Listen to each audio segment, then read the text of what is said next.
Hello, hello. Good morning, good evening, good afternoon, wherever you are. I hope you're doing good. Abdullah Hassan, hello, my man. Hope you're doing good. Thank you for joining and welcome to everyone. So, this is one of these chill streams where I'll be working on my project here between 3ds Max and Unreal Engine. During this, I will share with you tips, what I'm working on, the production process in general, and you can ask any questions during the process about Unreal in general, 3D Max, Blender, any questions you have on your mind, and I will do my best to answer these questions. And I hope you're having a good day, a good evening, wherever you are. I hope you're staying hydrated. Here I have some green tea, and let's get started. I hope you can hear me well, everyone. And just like always, let me set a timer to focus, to work, and to remember to stand up. So to give you a little brief or to get you up to date what I'm working on, as you may know, I have been working on Blueprint template on a course for the past 8 months, and this is called AEC Interactive, where the goal is to create a template that you can drop on any architectural project, and you can view that project from multiple perspectives, fly around it, view it from multiple perspectives, as I just said, and interact with it. So for example, if I want to customize the facade, we can do that. And there is of course much more to this, as you can see here on my sidebar. And what I'm working on now is the optimization of this building itself, because this building model came from Revit, and I am optimizing this building in order to have the better performance of in general, and to actually work on the interior areas of the project. So right now all the interiors are empty. I want to turn such objects like the windows, for example, into interactable objects at the kitchens, the bedrooms, the lights, all that stuff. So it's just like any architectural project. Now, when you bring any model from Revit or SketchUp or your BIM or CAD modeling tools, the naming conventions maybe, they're not as you want. Of course, you can do that in Revit, but in my case, let's say we've done the minimum in Revit just for the concept, and now in 3ds Max, I've been doing everything for the organization and the production of the project. So Revit, for example, won't give you the best meshes, so we are working with them in Max to improve them, and so on. So anything that comes along the way, I will mention it. If you are interested, you can visit VR Division Academy. I've updated the page with more information about the template. So let me quickly drop the link and pin it in the chat. So if you go to VR Division Academy, you will see we have a free course and a Blueprint course. You can check the Blueprint course and check all the features we are building. And if you have any questions, you can reach out from here, or you can also join the newsletter. Now, let me paste the link for anyone who's interested for now and later. Pin it, and let's see what Abdullah have to say and get to work. So I actually need to put the chat on the left screen so I can see better what's happening. Abdullah, did you include in your course that you can make your interactive artiface streamed online? So this is on the way, pixel streaming. However, for pixel streaming, we will be working with some companies. I said in the last stream, I'm going to reach out to some companies soon to ask them if they can host the project, so we can stress test the project with the community, with you guys, and we can decide based on multiple platforms what can work for you, who's the best, who's maybe not the best. We will see. So pixel streaming is the way to provide projects interactively, and that will be a process that will be covered soon. However, it's not complicated because pixel streaming nowadays is extremely easy compared to how it was a few years ago. Now there are many providers of the service, so I'm going to talk to some of them and see who's willing to host the project so you guys can test it.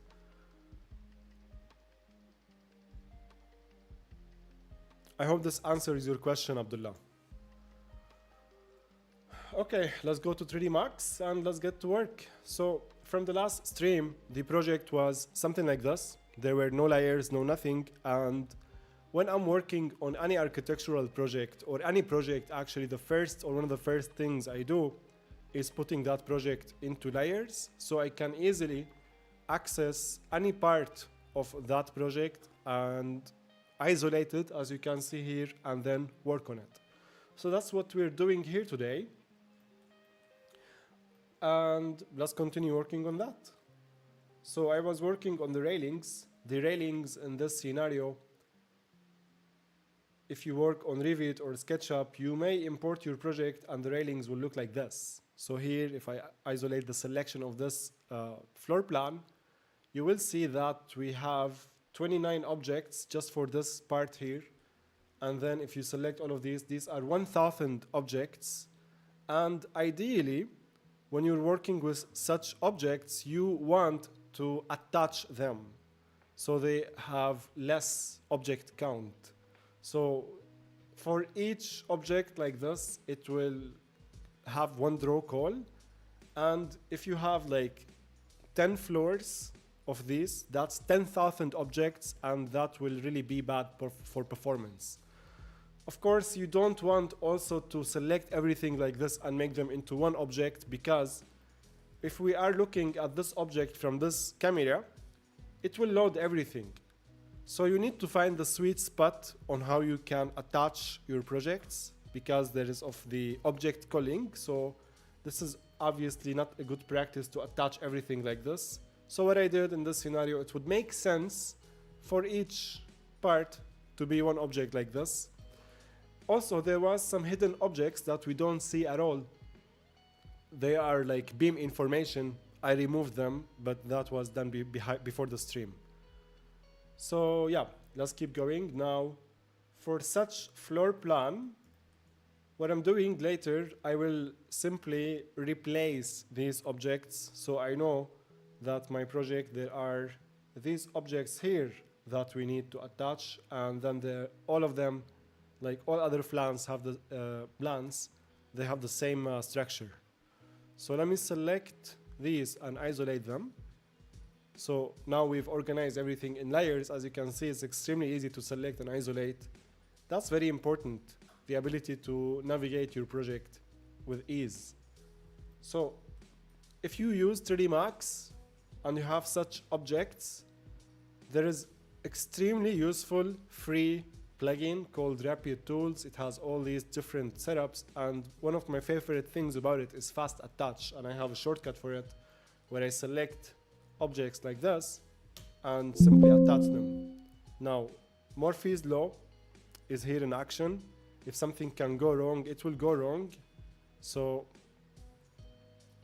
sometimes for this specific project, I need to reset what I have here and then reinstall the plugin. I don't know why.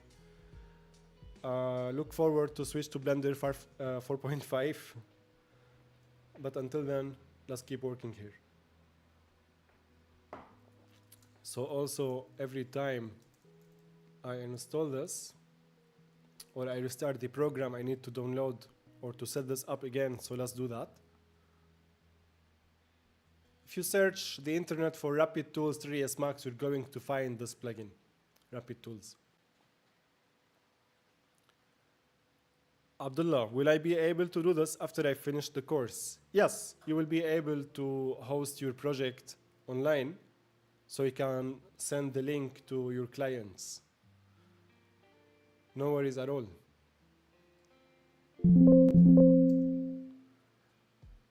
The pixel streaming lessons are not recorded yet, though they will be recorded in the future. And as I said, we will not do it from scratch because that is out of the scope. But what we will be doing is testing multiple companies who provide this service.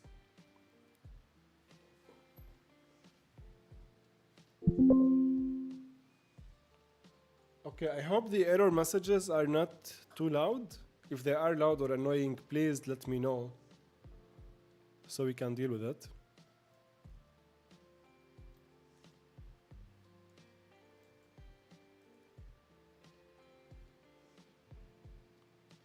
Now it should work.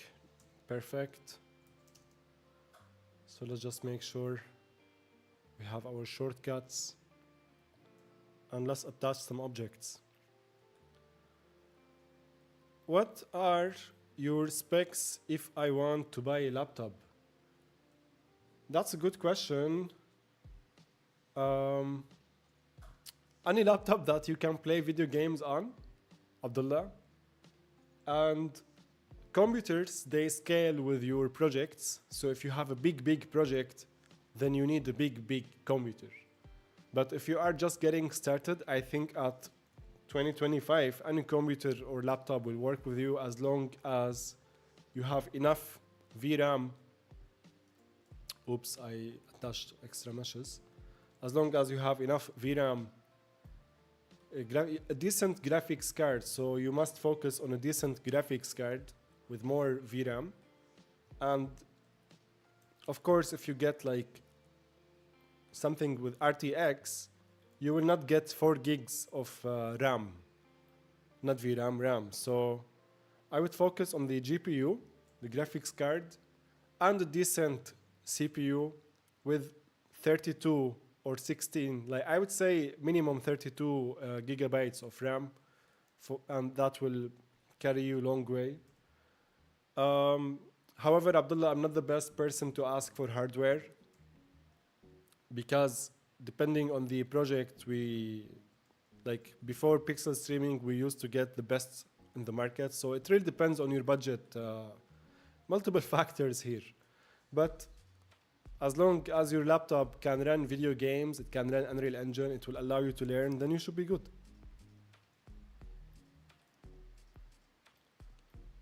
Let's get back to this object in a moment.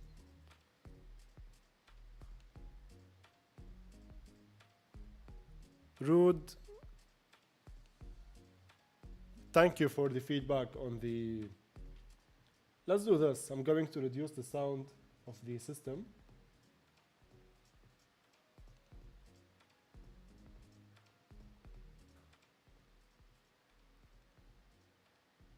Yeah, I did some adjustments. I hope later it will not be as loud or annoying.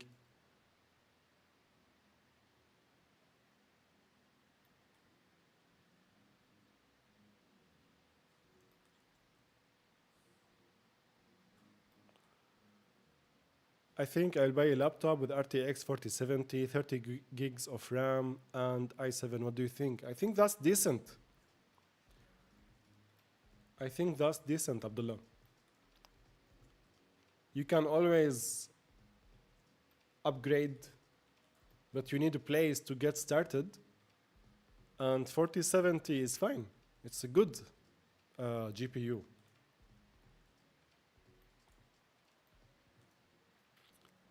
Now for such an object, it will be seen all at once. So let's also attach it like this.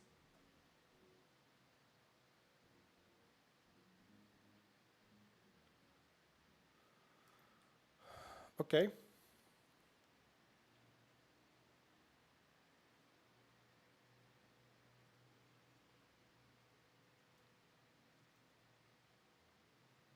And now,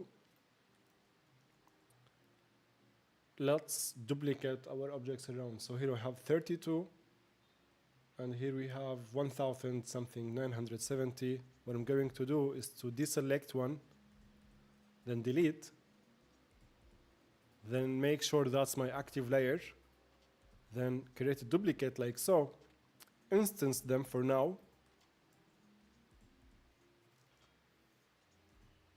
and let's hope for the best. So let me double check how these are aligning here.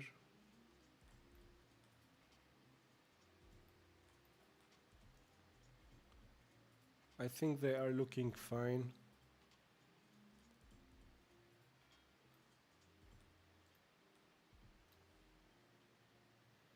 Yep, looking fine.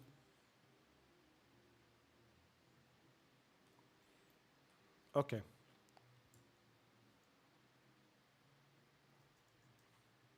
Now I would deselect this and add our selection to the layer here, and we repeat. Keep an object just for reference of the height, then select the railings, create an instance, and set it like so. Then select that one little object, delete it, select what we've created here, add them to that layer. Floor 8 is unique, let's keep it as it is. We have many objects though.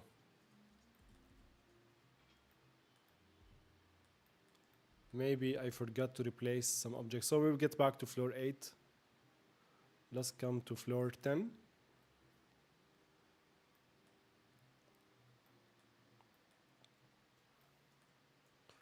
So a question to those who are watching, where are you guys based? Where are you from? Right now, it's almost 2 p.m. for me here in Istanbul, but what about you guys? I love asking this question because every time we get different answers.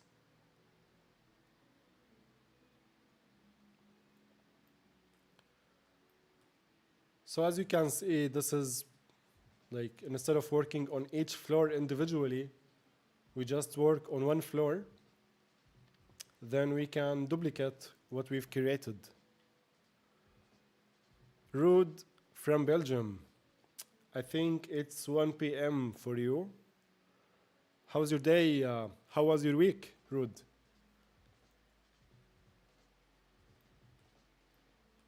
I love your country, man. There is a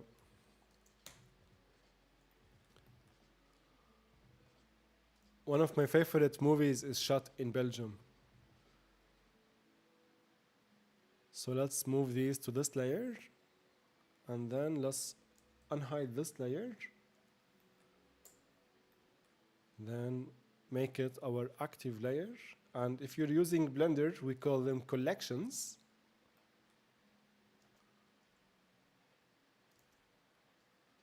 And let's select that object, remove it, select these objects, add them here, and that's it.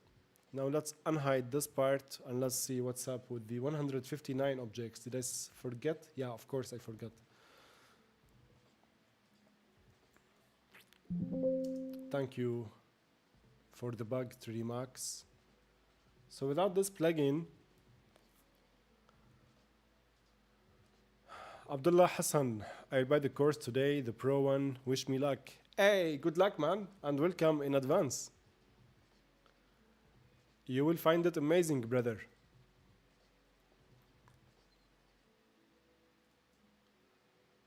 You will learn how to make, most importantly, like for me, one of the main reasons I've created this course, because there is not a single course online that teaches you how to make the systems.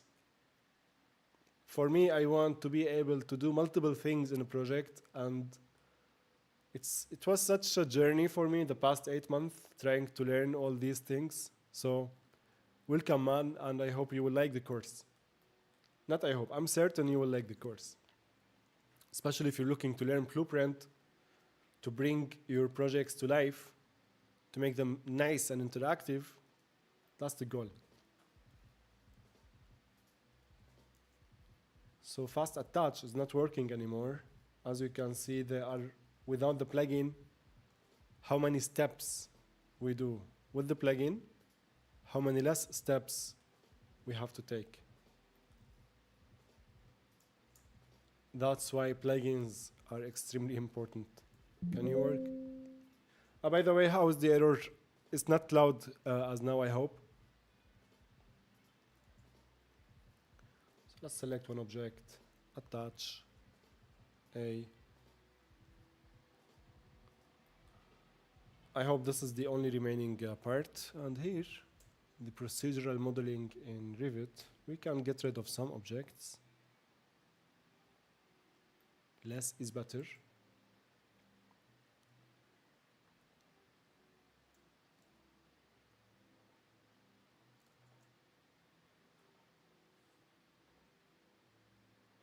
Okay, now we're good. 27 in total. So 27 objects is one way much better than 1,000 objects, especially for performance. Wiki Junior, hello my man. How are you?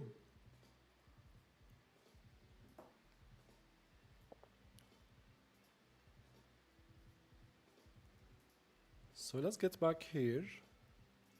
What else did I want to work on? The railings, done. I want to work on the windows. So now what I want to do actually is to start replacing the walls just like we replaced the railings. And we also have to rename.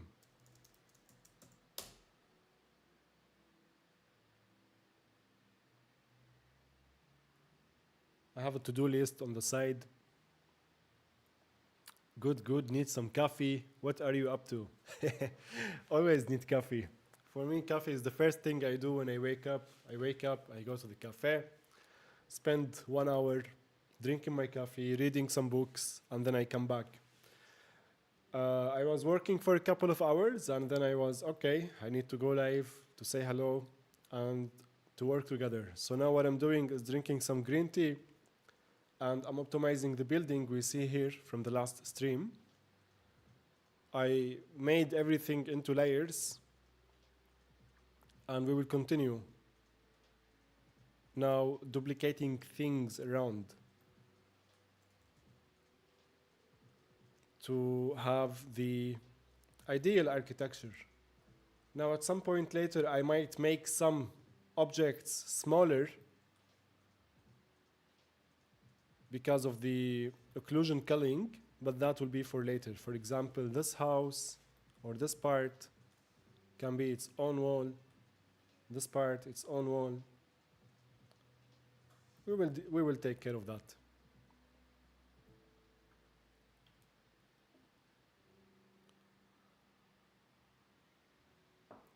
Congrats on finishing your project, Rud.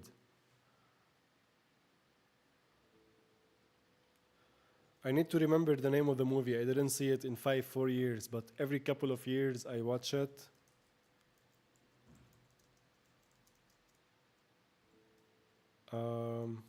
Let me do a quick Google search.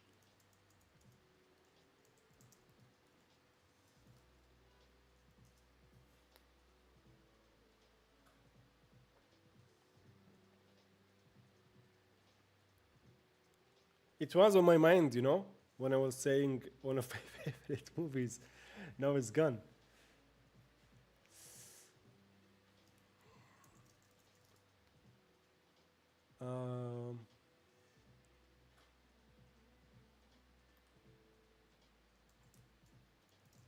I think I found it.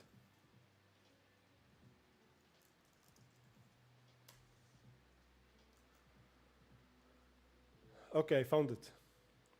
I don't know how to really pronounce it. In Prags.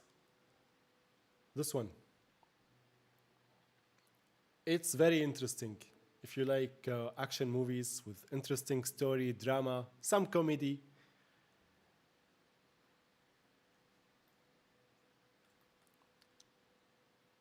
(2008). Wow, time goes fast. XVs, bonjour, bonjour. How are you doing?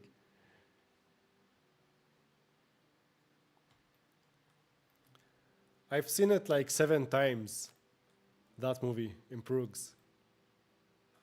The music is just so good. It's really good.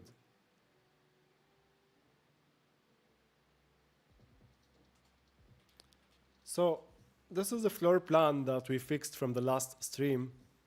And I'm not sure if I duplicated it. Yes, we did. So now what we do, we duplicate it even more. And then later we can rename everything. So here's what we're going to do.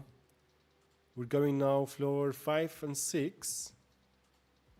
and we will reveal their interior walls. So this wall here, we want to make this active, delete everything, select everything. So we have 59 objects. Oh, instance. 3D Max, what the hell, man? Let's delete. Let's restart Max. Before we restart Max, at this point, I like to save a new version because you don't know what Max can do.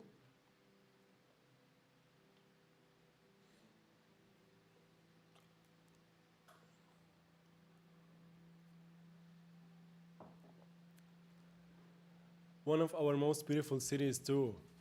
I'd love to visit it someday. It has really beautiful architecture in the movie. Hey, look at that. The 25 minutes timer we put is already done. So let's just stretch.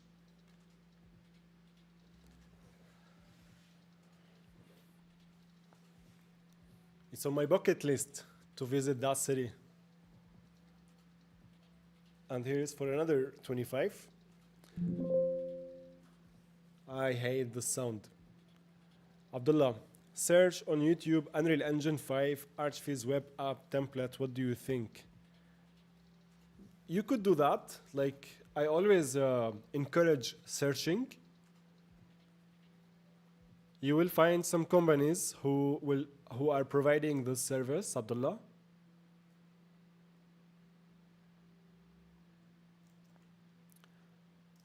So any program that do weird things, not only 3D Max, just a simple nice restart can fix it. Sorry. Let's bring the rest. So we have now this floor. Let's keep one object, delete the rest, make it our active layer, select these, create an instance, then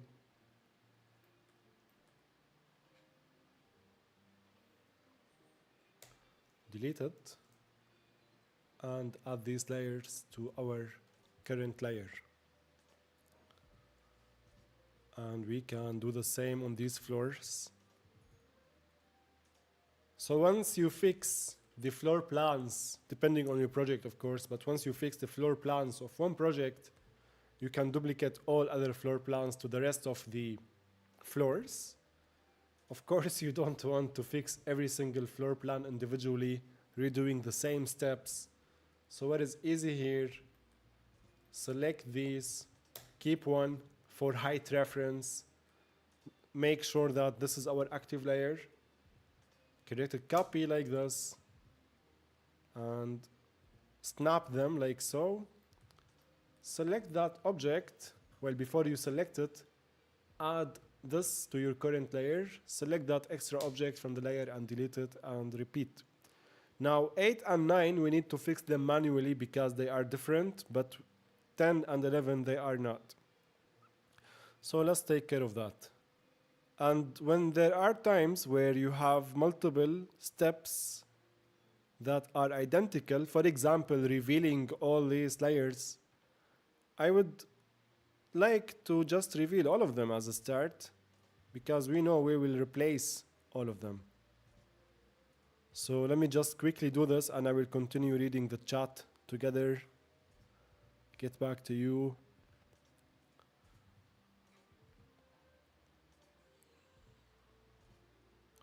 Double click and keep going.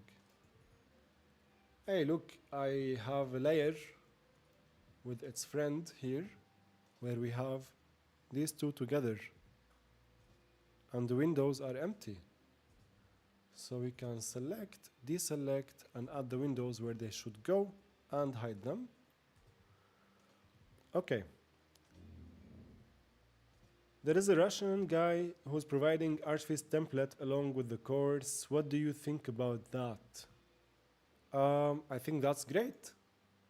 I am also providing my template with the course. So there is this project that I'm working on. It will go with the course. And at this point, I'm developing the template on its own. Is this an old object? Hey, what is this?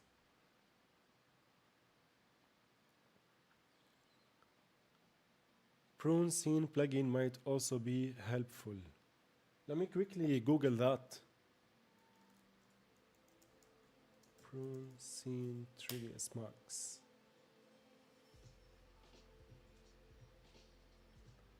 I will check it out. Garbage, memory, anim, virus, update. Looks interesting.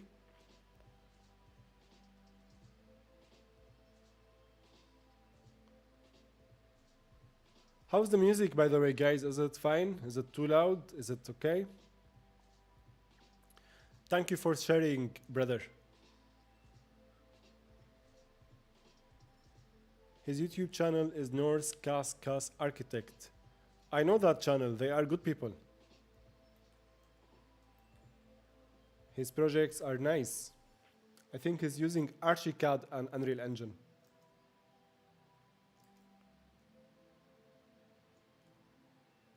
Oh wait, before we duplicate everything, let's delete.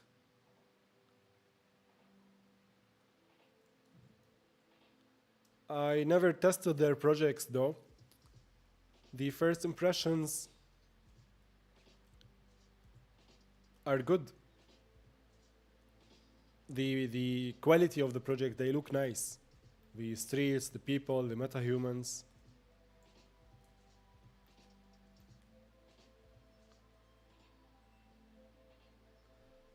Rude.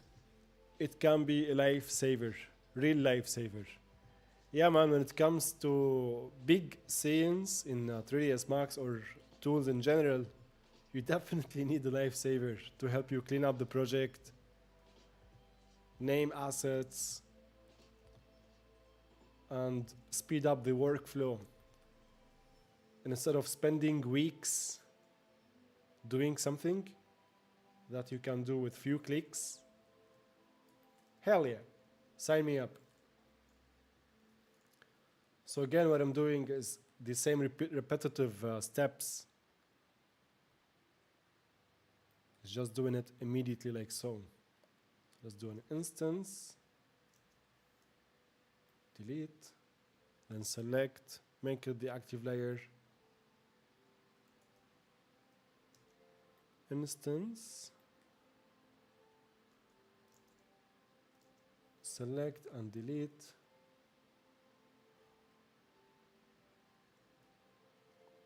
instance, select, make sure it's the active layer like this, and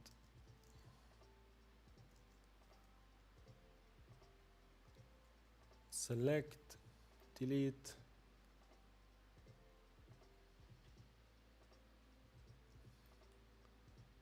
duplicate, select, snap,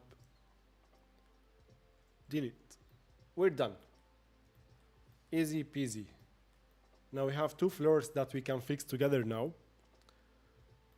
And we can see how it goes. Speaking of lifesaver plugins, Rude, there is Cyanide tools that I love. However,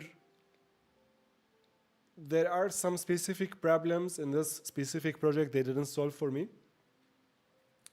And almost every time I want to test something, I do it also in Blender. And I try to see the equivalent, if it exists or not. But I think sooner than later, I will be migrating completely to Blender. Especially when I discovered the pipeline between FPX to Twinmotion to DataSmith, then to Unreal Engine. I know it's almost like this, but it makes now Blender for me a really viable option, because the biggest no-no for me with Blender, it was the support of DataSmith. If Blender has DataSmith, I will migrate immediately. like supported from Epic or like some really good solution, but no, it does not. But now with the Twinmotion solution, it's actually a good option now. So I will be testing that immediately. Almost now every day I'm spending 30, 20 minutes on Blender, trying to do different things, trying to, like I started this week to update my memory again with the shortcuts and the way to go. And I look forward when I finish this project to start a new project in Blender and see how it goes.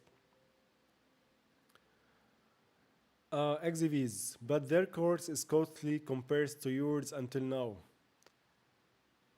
Yeah, maybe. Like the course, my course, it will also increase in the price the more features I add. So once I finish developing the touch screen inputs, it will increase a little. Once I add few more features, it will increase a little. Maybe I will add some options. Right now, actually, there are some options, like depending on the first tier, second, the third. But yeah, price is a never-ending topic. Like, how can I put it? I also want for my course to be accessible. So that's why the price is not way too expensive. Now, it looks like as I was duplicating some things, I've been adding them to the wrong layer. Did I?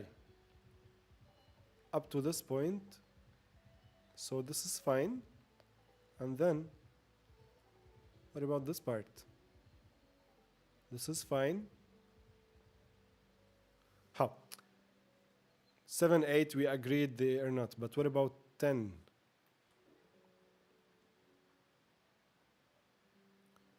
Okay. So let's select these and add them to their correct layer.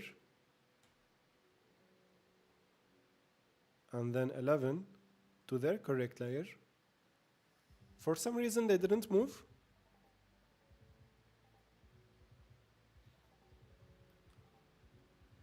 So where is this layer? It's in 15. Good. This layer, 14, 13, 12. Interesting. Now we're good. Justine. Good evening from Philippines. We call it in Arabic Philippine. How are you, man? It's good to see you, Justine. Justine is one of my students. How are you finding the course, Bruski? So Justine, this is for us soon. This building I'm working on, an upcoming update. I love the video you shared from the Korean Unreal Engine channel. That massive screen, I think it was projection, no? Or it's a screen. It's beautiful. Every time you see something like this, please share. Don't stop. We always need inspiration. Wiki Junior, if I use Revit, would you suggest workflow of Revit, Blender, Twinmotion, Unreal? Yeah, I do. Now, with Revit, you also have data math to Unreal directly. So I would recommend the hybrid workflow. I would recommend doing as much of the work as much as possible in Revit and then send directly to Unreal. And then when there are meshes that we need to fix, we can either use the modeling tools in Unreal or no, send them to Blender and from Blender to Unreal.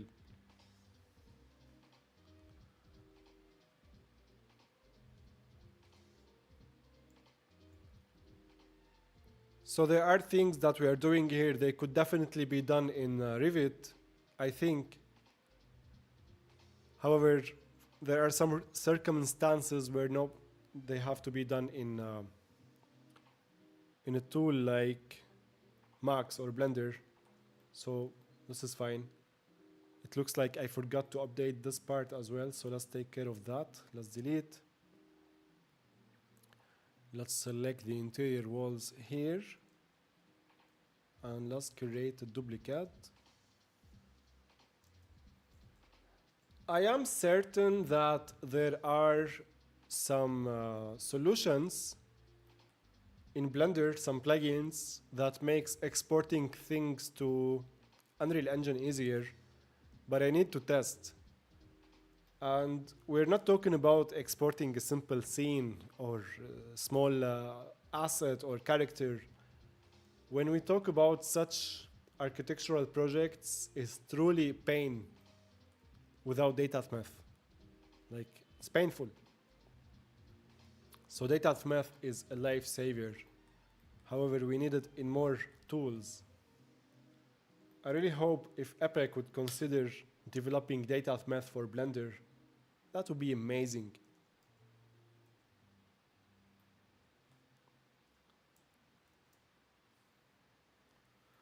So now what we need to do is to, so as you saw what I just did, if you can do it in Revit, then there is no need for Blender.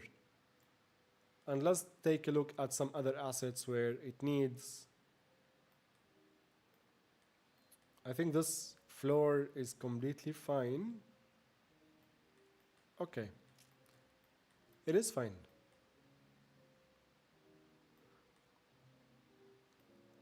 So this floor, this wall, we can attach them or we can leave them. When we have really big meshes like this, I prefer if we leave them.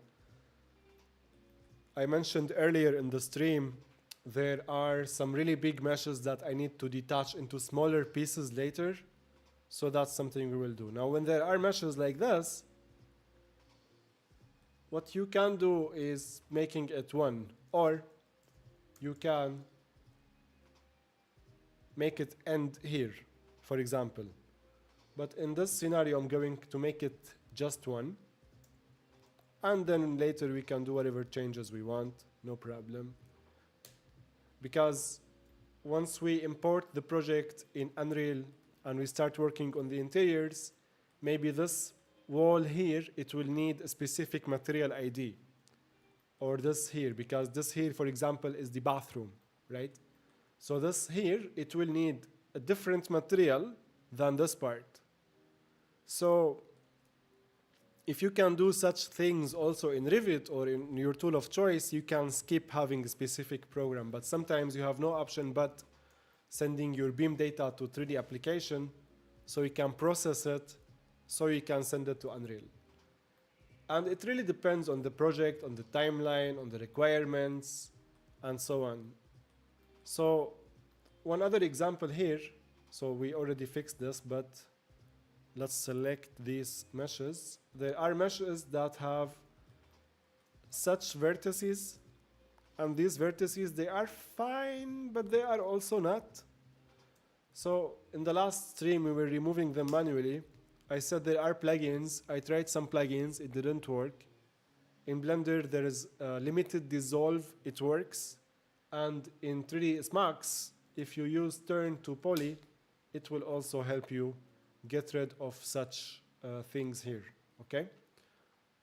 So turn to poly modifier is extremely, extremely, extremely helpful in such a scenario. And you can blame it on Revit exporter. Like Revit exporter is not the best in the world. It is what it is. And that's why we have hoops of programs sometimes. Because such mesh is not acceptable with all these isolated vertices. It might cause problems. You don't know, depending on the scenario or the project. But ideally, you want to clean up the mesh. And that's what we're doing here today. So, of course, you don't want to do it on each mesh individually. You would select all of them. You would apply the modifier. And you would collapse. Now, that modifier, depending also on some meshes, like we have here, it will create some problems that we also need to fix. So what we're going to do is to select these meshes with problems so we can fix. So I think we have 4. If I'm not mistaken, yeah, 4 already. And let's fix them. And the reason we need to fix is because on this surface here we have quads. End guns. And end guns are your enemy when it comes to some sort of objects like this. So for such scenario, we need to make things into quads, which is thankfully not very complicated.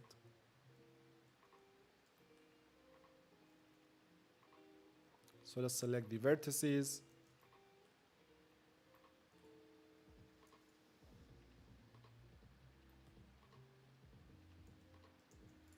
And let's make things into quads where we need them. Sometimes also using a tool like Pro Optimizer can work, but it will add extra faces. And in the last stream, you may have seen me adding things like this, which is also fine. Let me show you what I mean. It's actually not even fine. For me, it's better because it helps with the visual consistency.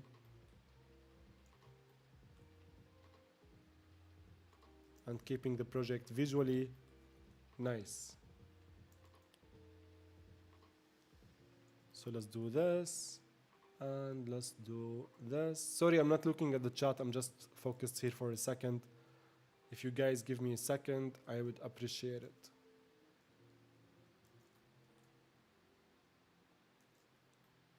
Okay. One final piece. So this is viable, and what I did here is also viable. It's up to you. This is easier to edit in general.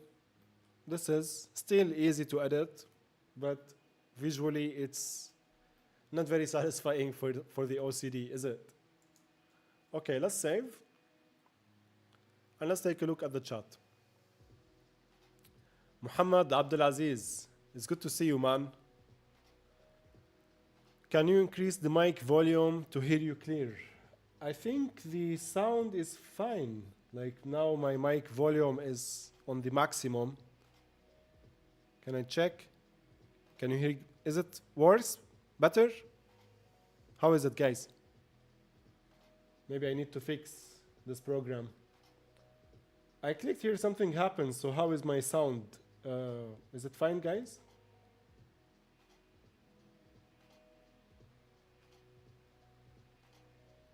And how's the music, by the way? I can reduce the music sound if it's too loud.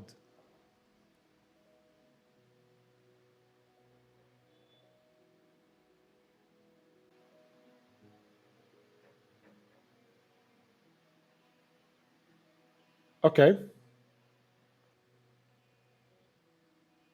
I'm looking at some filters, but I don't want to mess with the sound now, so I will do that another time. Muhammad, can you check the volume on your end?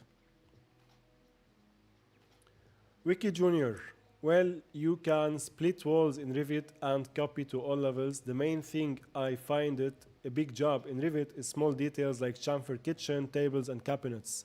100% Wiki Junior. And that's where a 3D program comes in, like Blender. So you can divide your project into two parts. One is the architectural part, where you set everything you need to set, the walls, the floors, the instances, and so on. And the other is the smaller details, as you just mentioned, where you need to chamfer some edges, work on the kitchens, and maybe even detach meshes like this. So I don't know, I need like to work with some Revit experts. Is it possible to have blocks in Revit where you have, for example, the window as one part and detached from the frame, if you know what I mean? Because now, if you look at the frame or this window, it's one piece. But for me, for my project, I wanted to have it into 3 pieces or 2 pieces at least.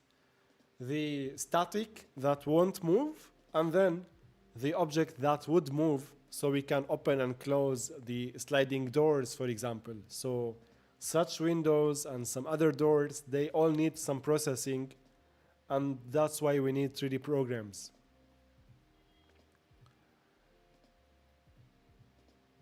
Wiki Junior, yes. Of course, when modeling in Revit, you must think that you will use it in Twinmotion, Unreal Engine to keep it working. Absolutely. When I work with clients who know the pipeline of real time and they send us their project files, sometimes they save us weeks of work because they know the pipeline. And there were in the past, and still, of course, clients who work or used to the traditional pipeline where you just render things in V-Ray or Corona or whatever, and the project is unoptimized, and you need to rebuild the project from scratch. So knowing the end result and building the pipeline will definitely save hours, if not days, if not weeks, depending on the project. Justine, I'm learning the baseline and tropical structures lately and plan to apply what I've learned. A resort in Unreal Engine using the course would be amazing. Also, new lessons and update has been very helpful. Thank you so much, Justine, and good luck with what you're learning. I saw some of the post you made a couple of weeks ago, and I look forward to see your progress, my man. It's inspiring to keep learning since everyone is eager to learn as well. Absolutely. It's the right environment, Habibi. Yes, it's fine for me, but the music volume is too low. Let me increase the... Like, the music should be in the background. I hope it's not annoying. Here's another 25 minutes timer. We need to do more of these, perhaps 2 more. But the audio is clear on your end. You cannot hear the music. Amazing. Yeah, now maybe there is some music. Let's see how it goes. I can hear the music. Vikram, of course I remember you, man. How are you? It's good to see you, Vikram. I was thinking about you for a while ago. Where is this guy? He made these amazing tools in Unreal and now we don't see him anymore. Good afternoon, my man. It's good to see you, Vikram. How is everything? Okay, guys, do you hear the music now?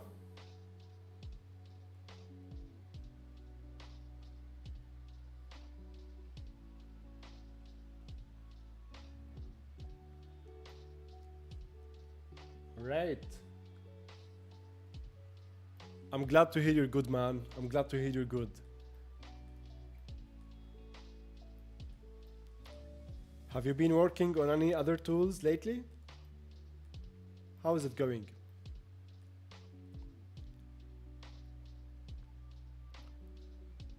Okay, so let me take a look at my to-do list. Replace all interior walls. That's done. Let's add another replace all exterior walls. That will be done in a moment, but let's finalize replacing walls on floor 8 and floor 9. So here I would leave just one, select everything here, select them like so, and make an instance, place them here.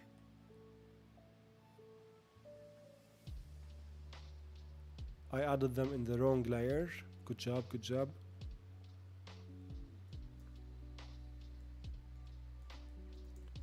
Let's select everything and let's add them like this. Take your time, Vikram. Yeah, I do a lot of Archviz work. It keeps me busy all day, all week. Glad to see you. Same here, man. Few personal tools for your personal work. That's how it goes.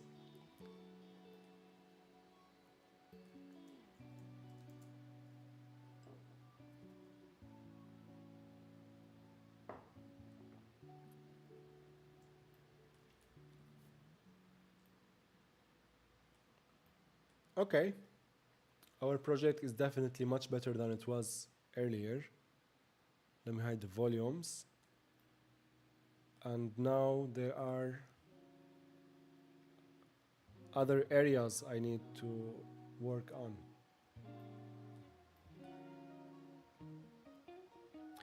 To your questions about the windows in Revit, it should be able to have frames static and the windows as separate parts. Can be something how it's exported. At least my doors are separate. Good to know. Good to know. Thank you, Wiki.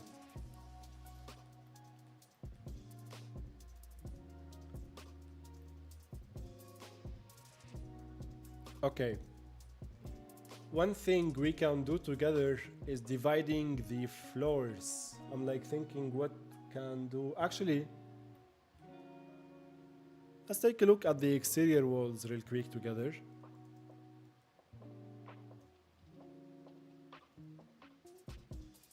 Yeah, there are some parts that look like this that I want to fix. So let's take care of that.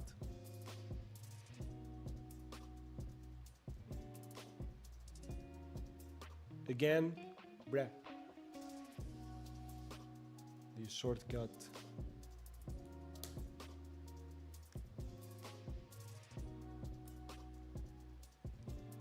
Okay.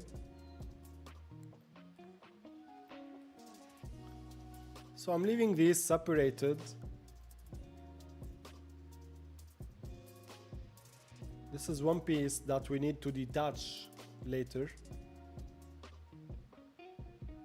But it's not bad because also these are not massive.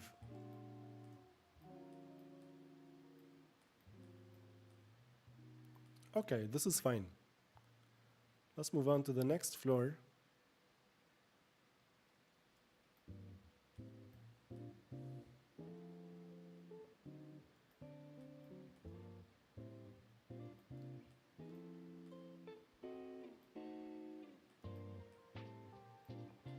This is also fine.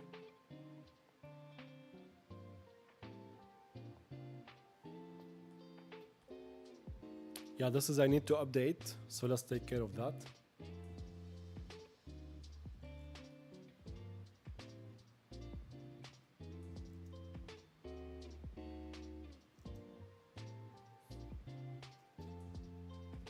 Let's select the old walls, then select these new ones and add them to their new layer.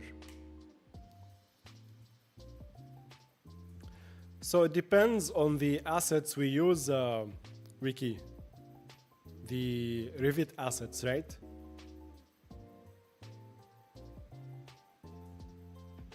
Or they can also be fixed in Revit.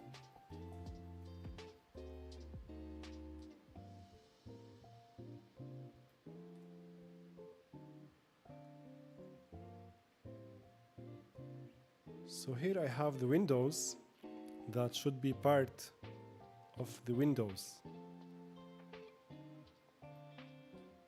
So let's add them where they belong so we don't duplicate them by mistake.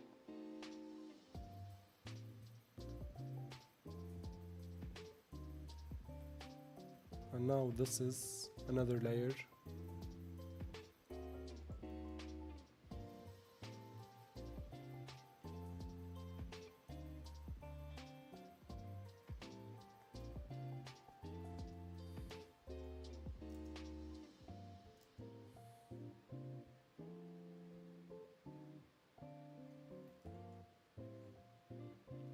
And let's add these to the 4th floor. And we will do the same here. 5th floor as well. I will leave one. I will select all these elements and create an instance and delete this part. Then add these here. Now I think I made these duplicates by mistake on floor 4 and 5. Let me delete. And let's just make sure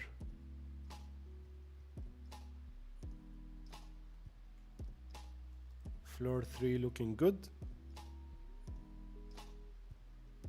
Floor 2 looking good.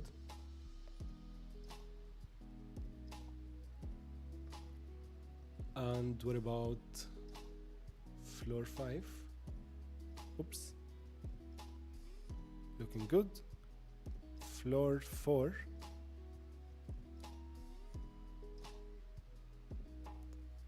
Looking good. We have it.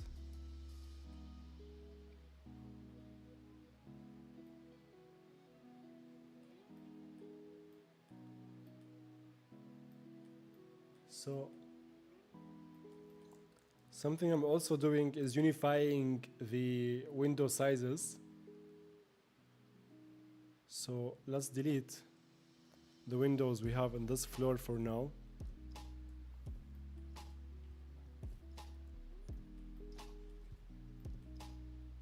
To improve the performance and the amount of work, because this is a concept building. If it was a real world building, of course we would keep things as they are.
So let's add this.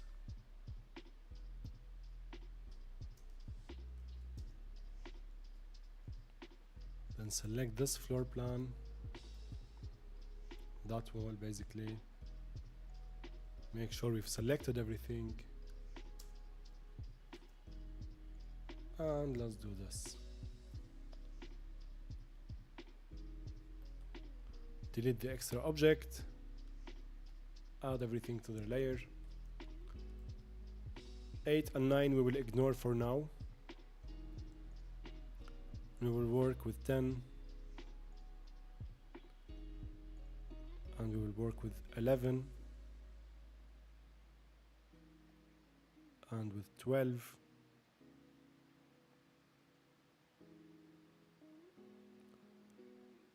13.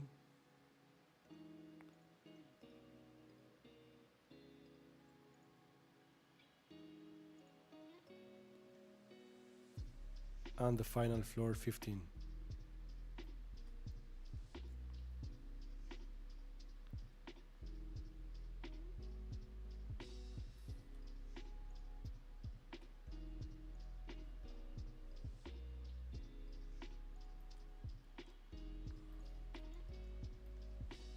Okay, I'm gonna select everything except for these side walls,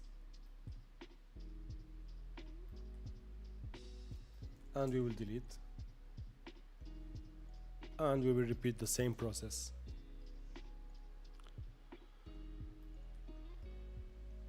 So I can also deselect this object because I know they have the same height, and just add them to their new layer and repeat.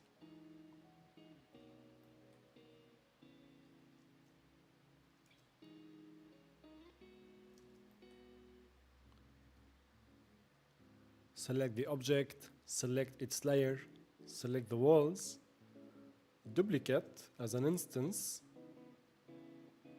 then snap them on the same height, and then add the objects to their active layer, and then we do the same.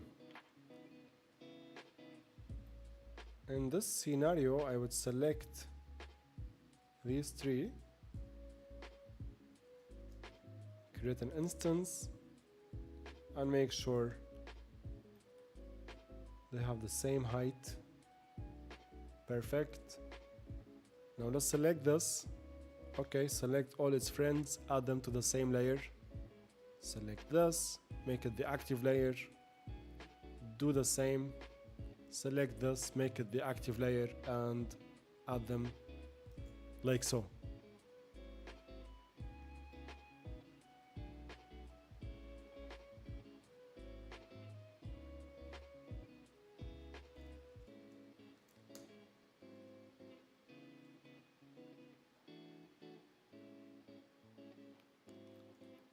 Okay, I'm just checking the quality and everything.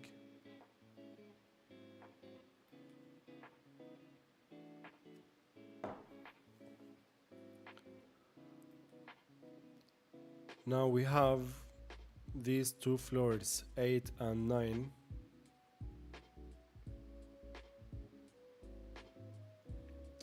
But they are slightly different, so we cannot duplicate things around. In this scenario, what do? It's the same process.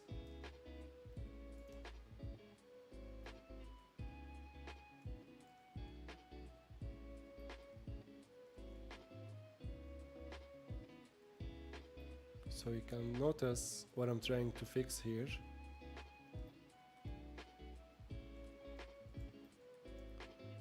I think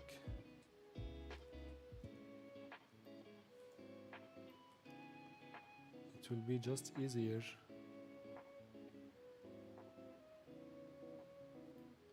to select this object, remove it. Yes.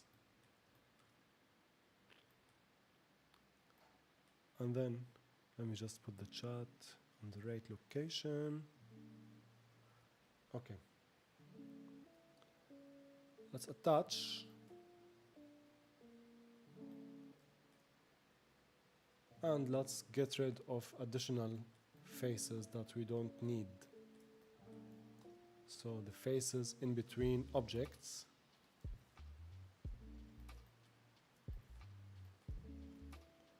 So we can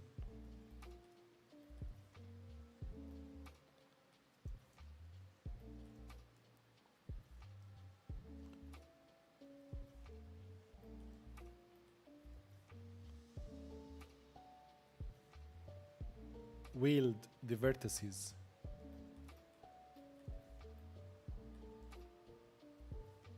Okay.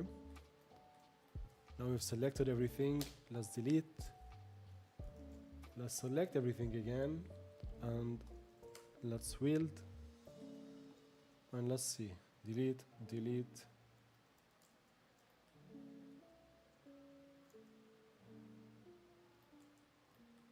Here we need to delete the face in between.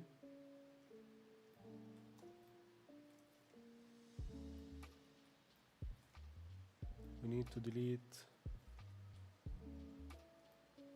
these edges except for this edge. Can we delete?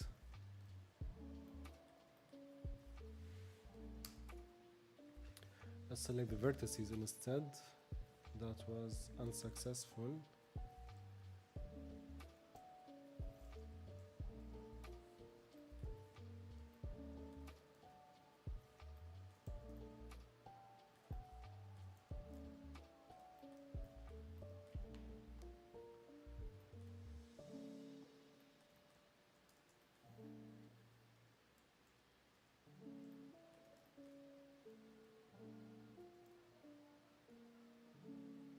What's happening here?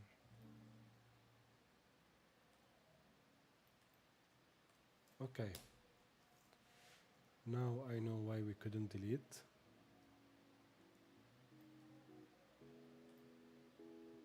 Can we delete now? Still no. So such meshes sometimes are really painful to work with.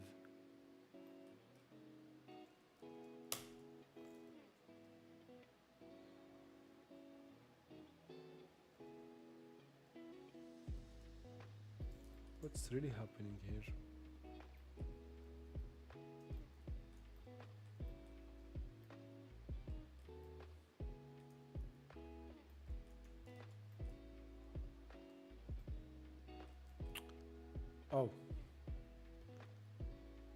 Oh, do you see?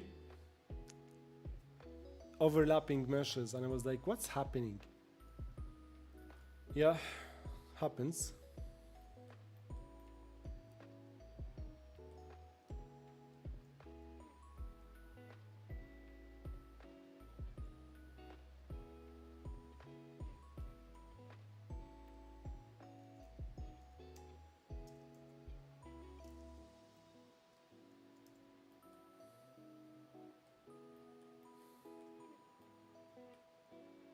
Okay, I think now we're good.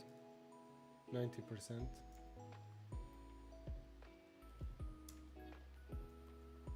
Don't forget to assign the same material ID when needed. And for these here, double click. Perfect. Now we can remove it. Okay. Finally. Jeez.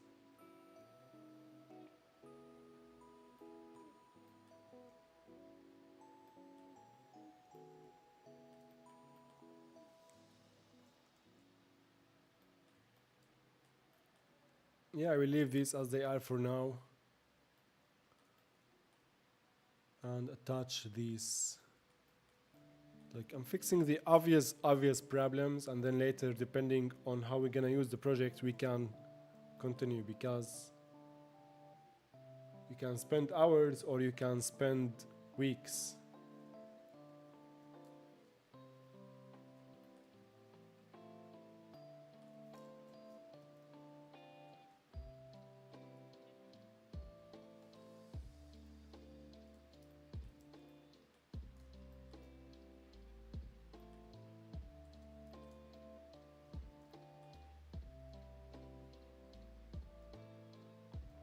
Is it me or there are also duplicates? Yes, now we can tell when there are duplicates in a slightly better way.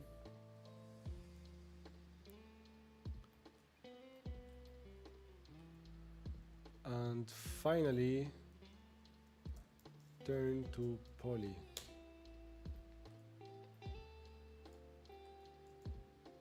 Let's do that, and let's fix this part.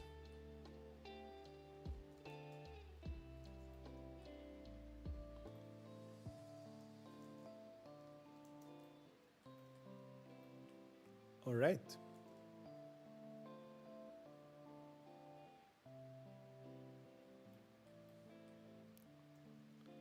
Now we select the upper floor. Notice these faces that made some problems for us. We have duplicates.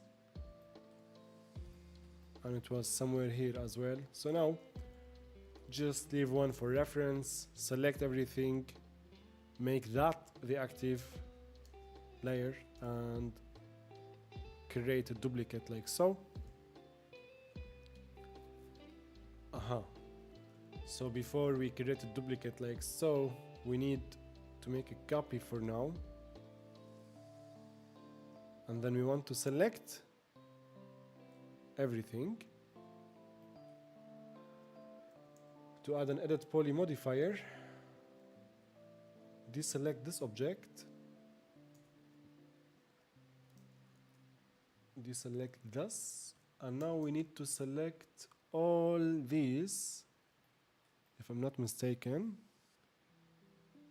Yes, I am not mistaken. And now we need to snap to the same height. Delete this object, select these objects, add them to their layer, and also add this object here. Okay.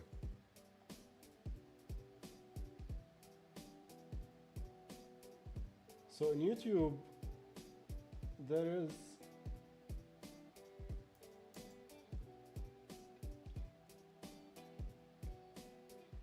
the ability to take a break or something, and I need to do that. Oh wow. There is also the ability to create a highlight video. Okay, for future. So let me set up the brake thingy. Let's test it together. Sorry, the screen might go to black. If you give me a second. Now we have a cat.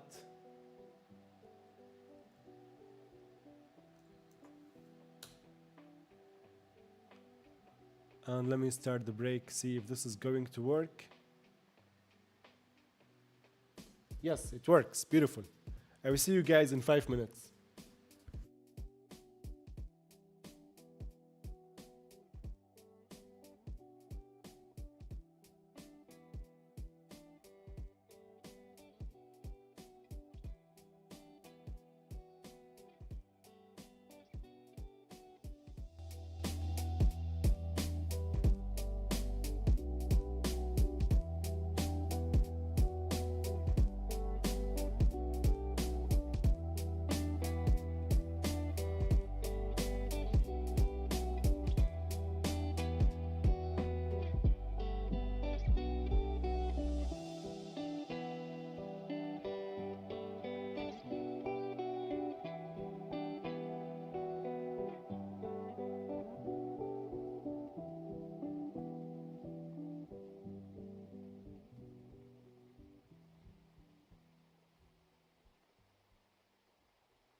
Hello, hello, and welcome back.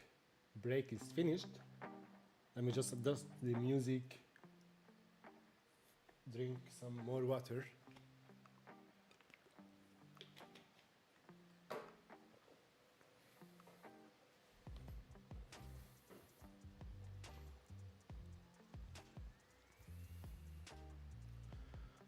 And let's continue.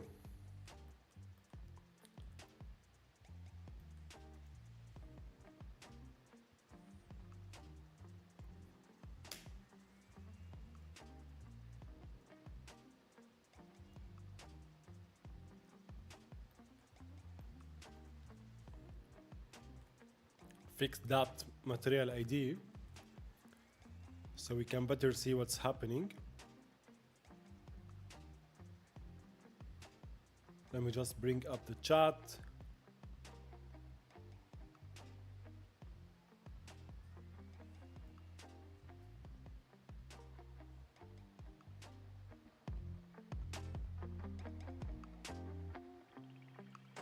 Trying to adjust the music.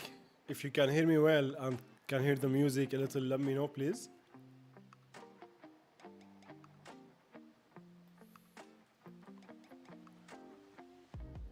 Trying to find the sweet spot.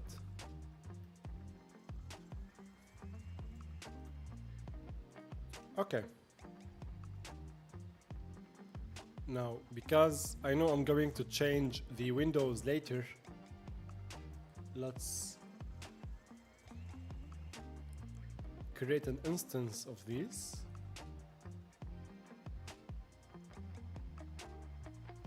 Place them here below.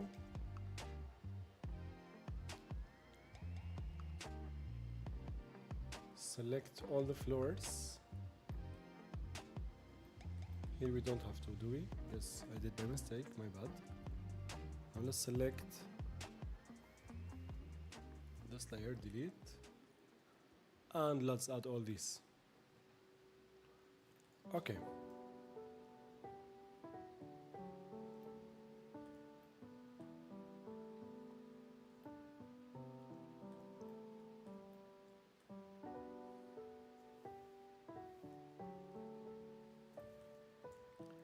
For the rest of the windows, I'm going to delete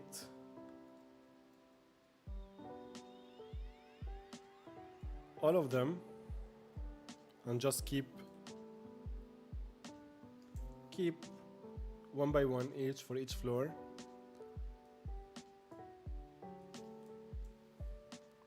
So we can easily replace them with the smaller windows.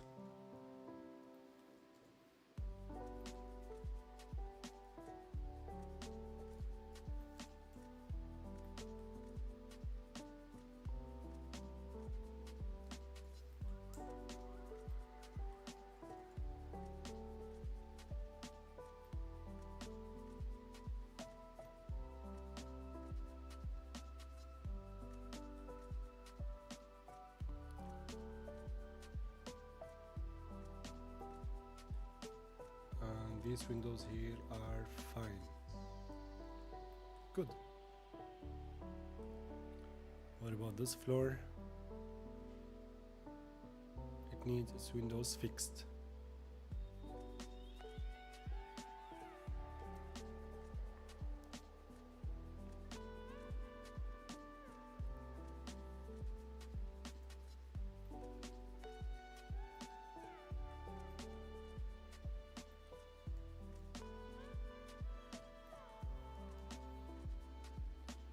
Here we have a window in the wrong place.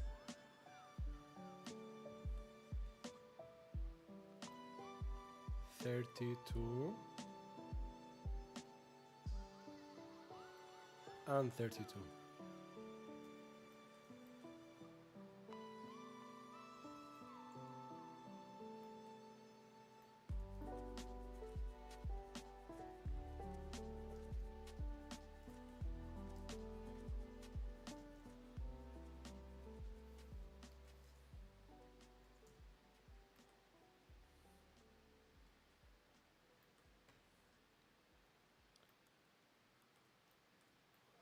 So I'm thinking if I should duplicate all the windows later and we can move on to something else. but it won't take us time, so let's do it now. So let's select this floor. Well, technically this floor and these. It's just so much easier to use this instead.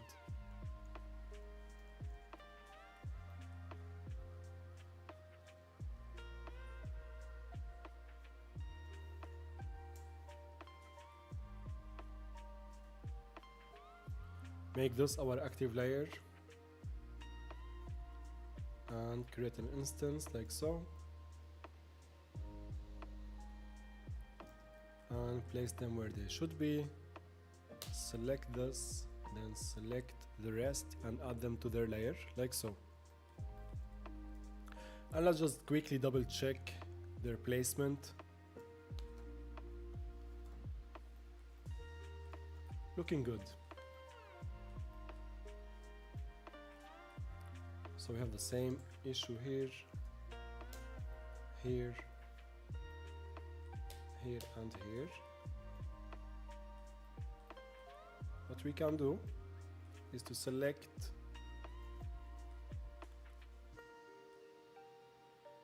one floor like so, then select the windows of each floor. We need to duplicate them like so real quick.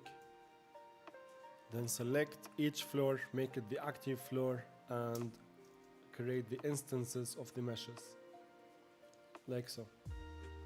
Then select that instance, delete it,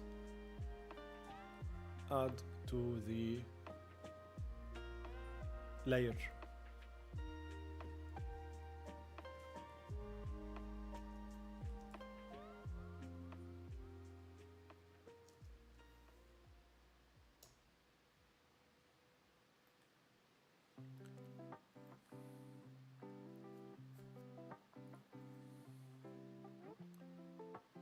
Select the window.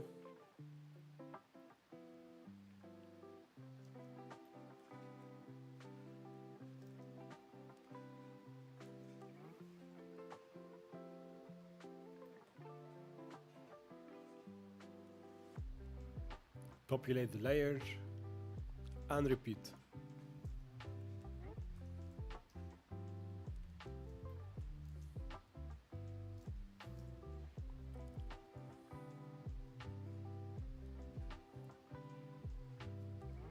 There we go. We replaced most of the windows. There will be some more work we will do later. Look what I've done here. Oopsie.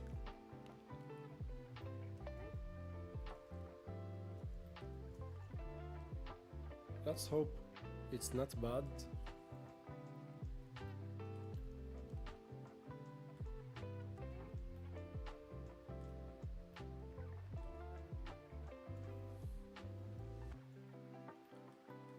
Yeah. Is this laggy stuff? It is. Very good.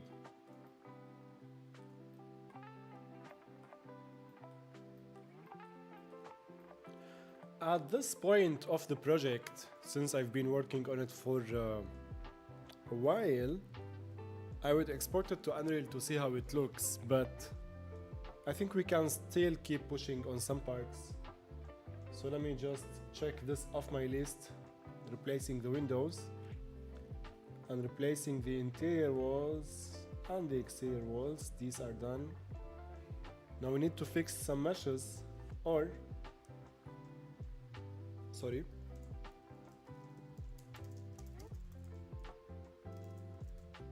I'm adding a new to-do list for myself, which is improving the floor separations. So let's talk about that.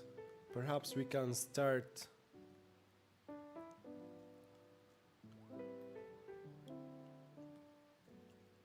from the commercial floor. So let's go to floor 0. Let's select everything as a start, no problem. And let's select the floor.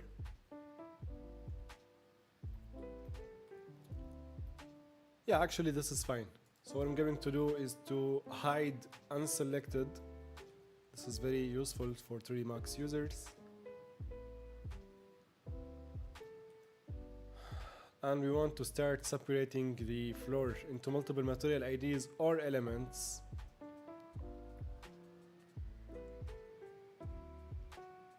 The interior from the exterior. So here I have another floor.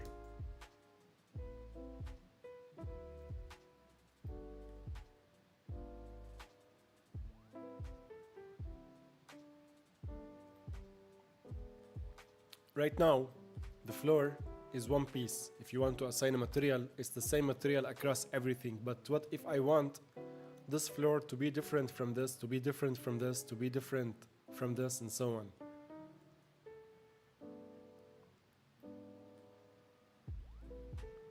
So I'm going to hide the distractors.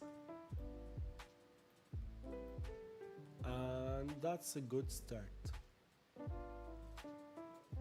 So the first thing, we want to add an inset modifier like this. This is fine to separate the exterior part completely from the interior part, because now they are the same.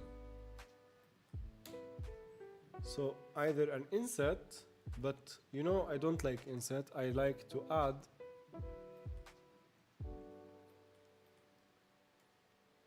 edge cut. So let's select everything like this, all the faces, and let's find the slice plane.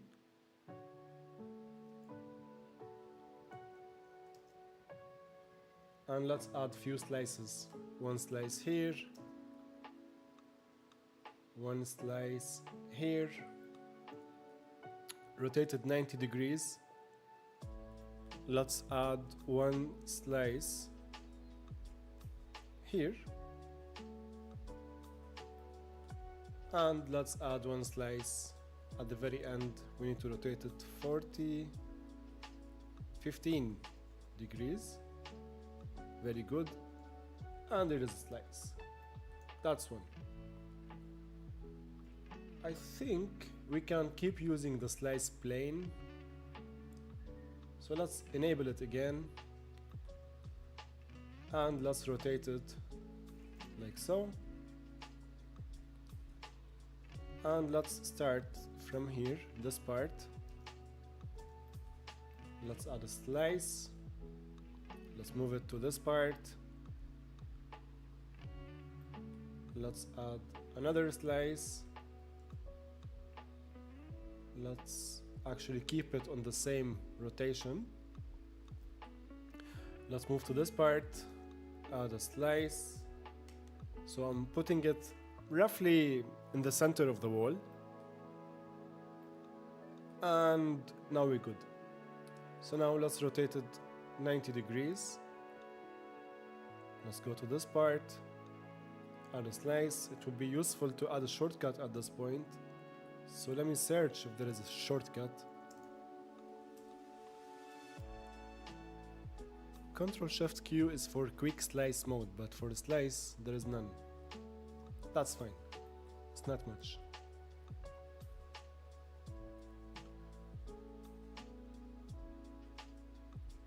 Here the slice, and one more here, and one more here. Now let me try this Ctrl-Shift-Q thingy. Let's first save, type Ctrl-Shift-Q. Yeah, there we go. I think this used to work also nicely like this. So here is one slice, Ctrl-Shift-Q.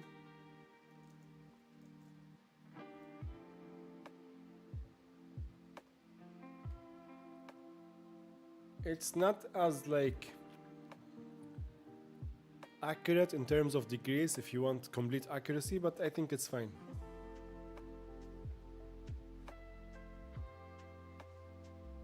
Because we have like complete freedom. So let's assume that it's fine. So now we sliced everything. Can select the parts that we need to select, and let's hope quick slice also slice from both sides, and thankfully yes it does.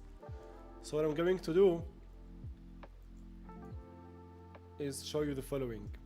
In Unreal in general, as I said, with the occlusion culling, if you have this object loaded, it's going to load the whole thing, which is not recommended. We need, if this is, I'm looking this way, I only want for this mesh to be loaded, not everything like this, and the same for the ceiling, for example, and so on. So if you're talking about optimization and improving the performance of our projects. So here's what we do. We go back one step and we start selecting the parts we need to isolate. So this is one.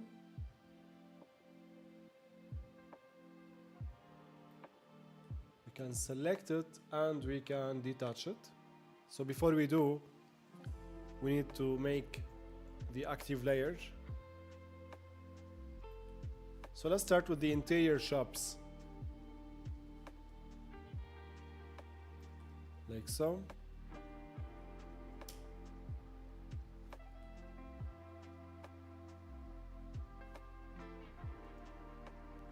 If you want to clean up the topology later like this, you can also do that. Hey, look at this. Here we have this weird part. Let's detach it. That's because we had an end gun. Before we should have done that, we should have fixed the end guns and then slice our file. That's okay. So let's select everything. Slice. Slice. Slice.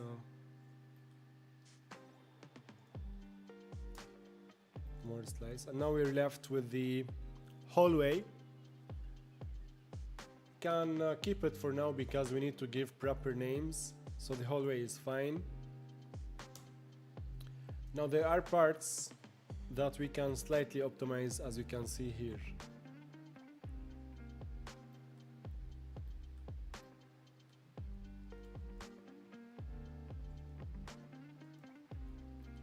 So select this and select this.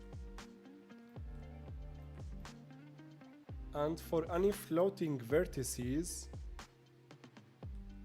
if you detect them manually like this, we can delete it. Or we can add turn to poly modifier. And it should, it didn't delete it. I was hoping it would, but that's okay. Now, here we have something similar, same here. This Revit mesh is really not user-friendly, is it?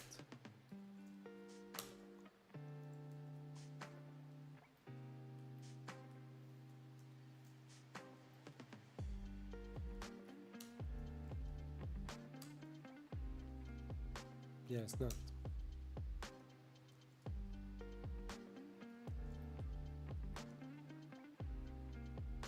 So let's do a target weld, and let's do the same here.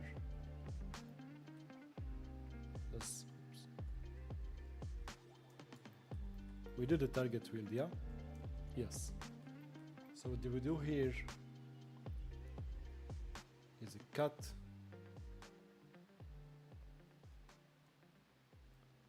Select this, delete it, and now we're good.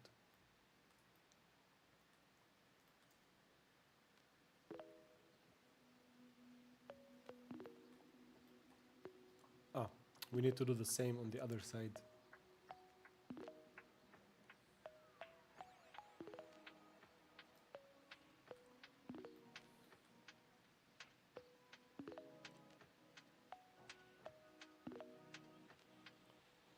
Select this part, remove it, and let's do a target weld.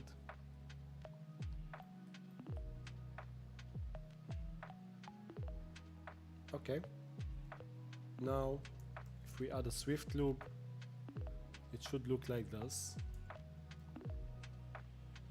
which is perfect.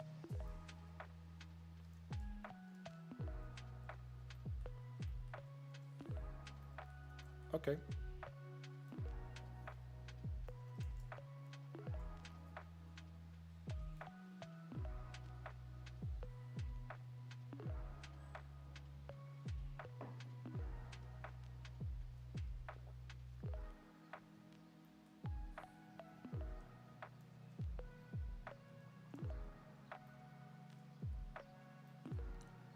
Something we need to do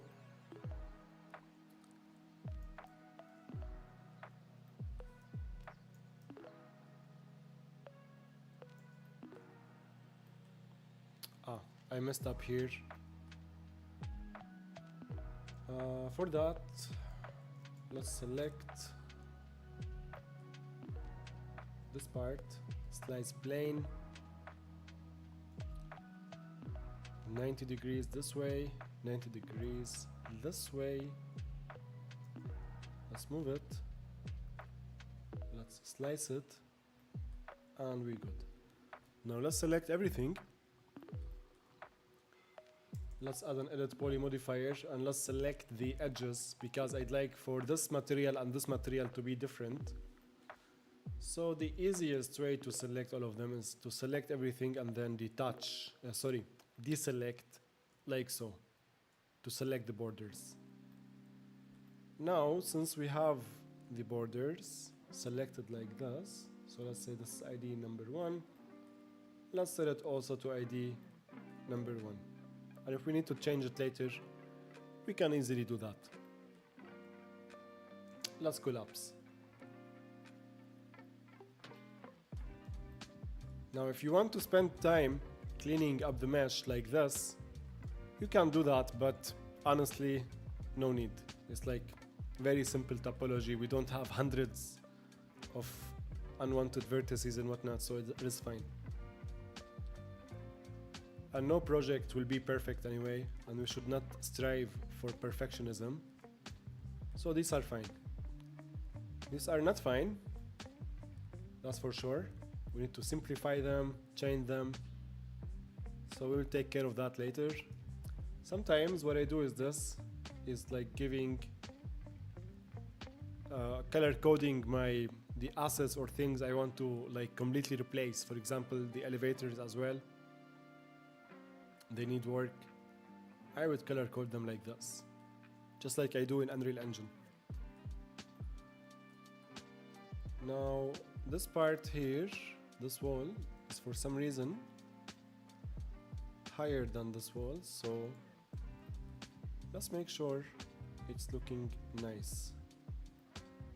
And yes, it is. Okay, so let's select our volumes and hide them.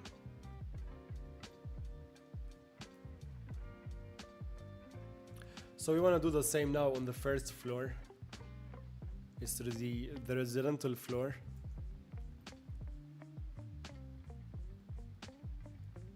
This one does not need an edge.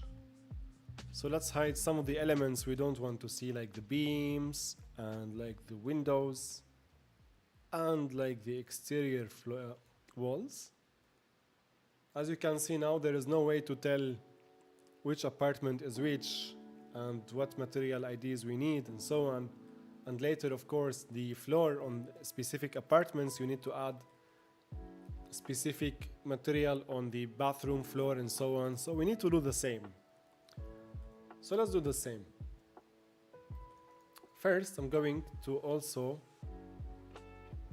hide the doors. So let's select the doors like this. Let's select everything and isolate real quick, and then hide unselected. So if we need to isolate things, it will be just easier. And let's start by making our topology here not quads, not n-gons. So let's delete some floating vertices as a start. And let's select these vertices and do what needs to be done.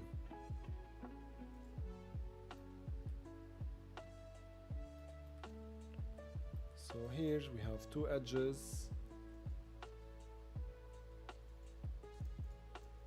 Let's add more. And let's do the same here. Snap this here. Snap this here.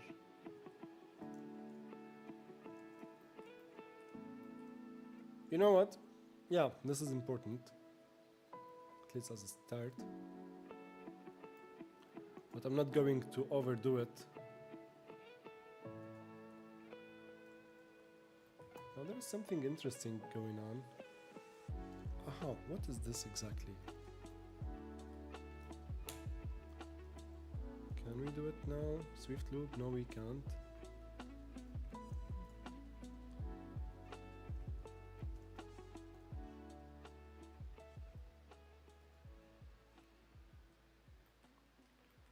Let's snap these where they should be.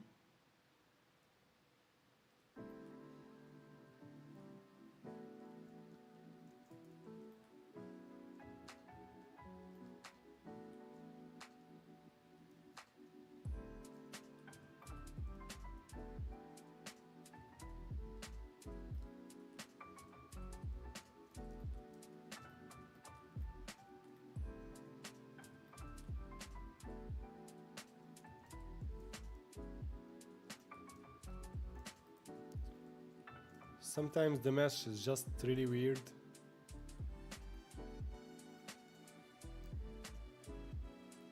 So we need to delete the faces and try to connect again.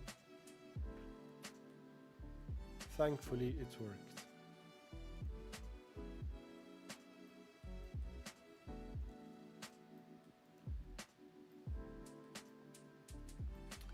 Okay, there are extra problems, so what I'm going to do is to undo everything.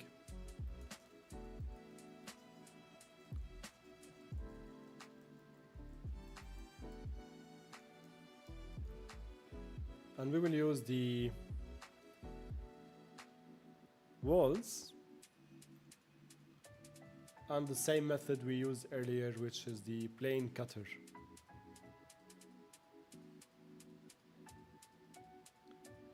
So let's select everything in terms of faces, and let's select Mr. Slice Plane and slice. Slice this part.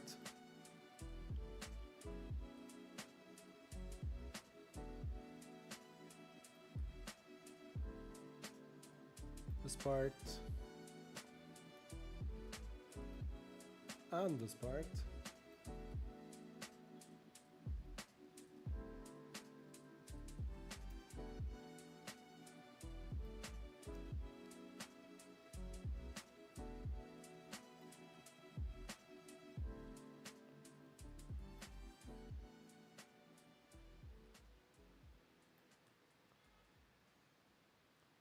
So I'm selecting the exterior walls and I'm slicing based on that.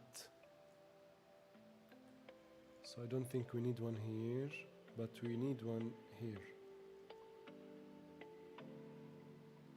That's another 25 minutes.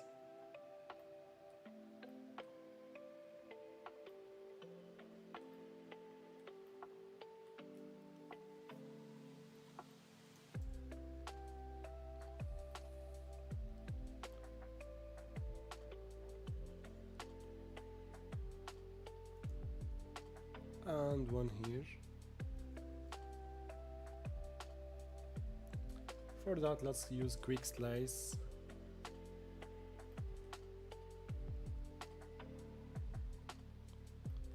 Okay. Now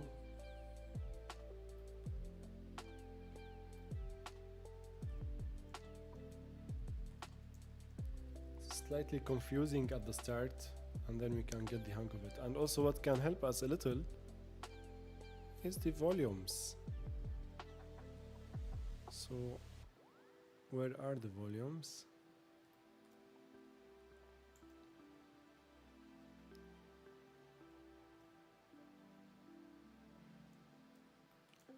since we've already done the job. So we know this is one apartment. I can select, and based on my volume, sorry, I know I need a slice here. So let's add a slice plane.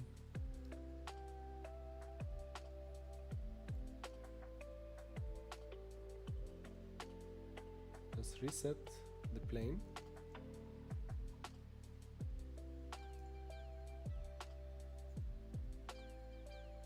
And let's add one slice here. And now let's try selecting again. Before slicing, I should have the faces selected, and now let's do this. Okay, that's one apartment. Let's detach. Good thing it will detach in its floor plan. So what about this apartment? Can we select everything related to it? No, we need to slice these parts. So let's select things like so.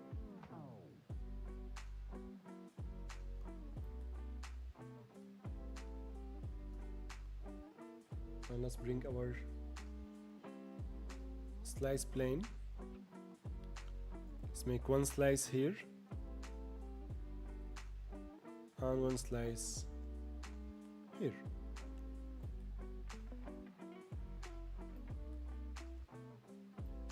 And let's try selecting again.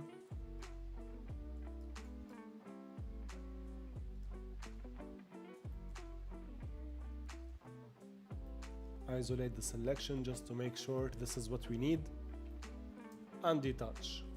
So that's the second apartment.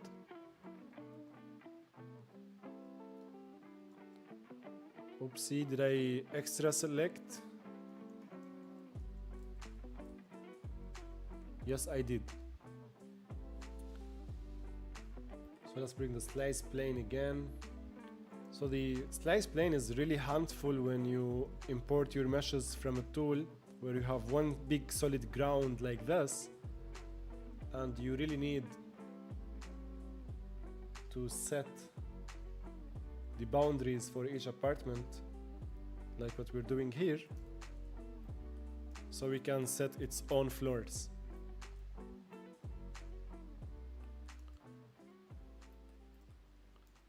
All right. Now a third apartment. This is here, easy to select. Yes, sir.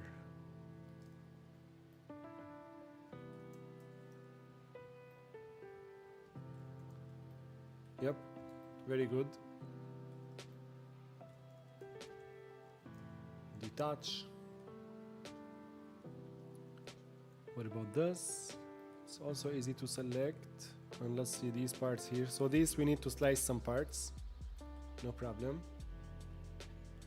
What about the elevator side?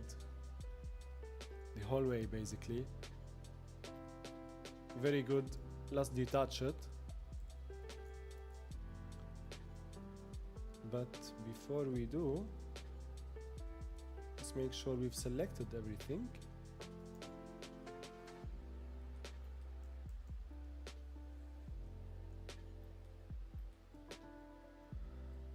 Now let's select this apartment. Yeah, we definitely need to slice some parts here.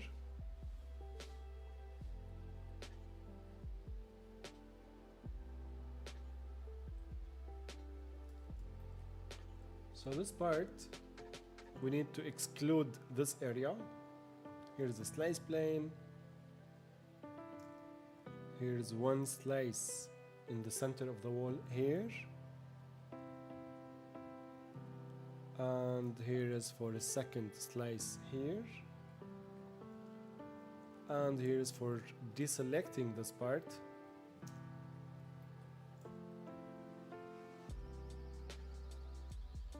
Okay. Now, I'm glad I have the volumes because they make my job so much easier. We need to put slices here. So let's bring the slice plane. let's add one slice here and let's rotate it. One slice here and one slice here. Let's disable it, deselect, deselect. Let's take a look. This part, it is also from our project.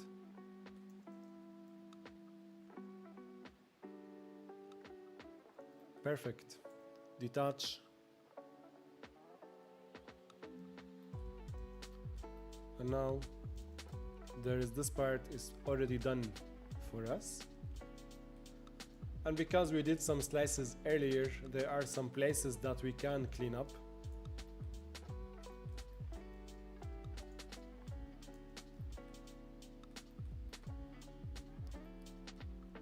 Hey, look at that.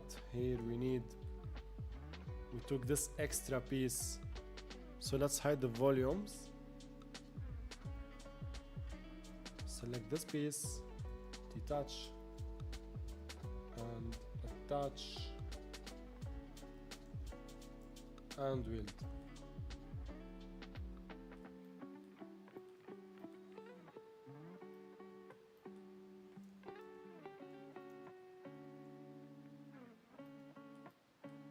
It looks like I have a missing part from here.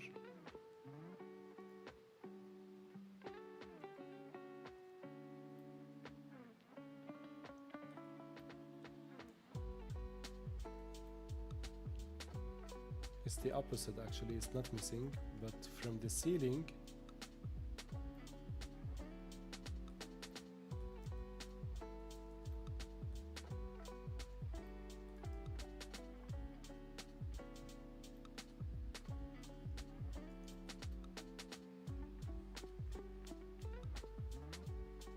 I want for the pieces to be like as close as much as possible for each other to reduce confusion.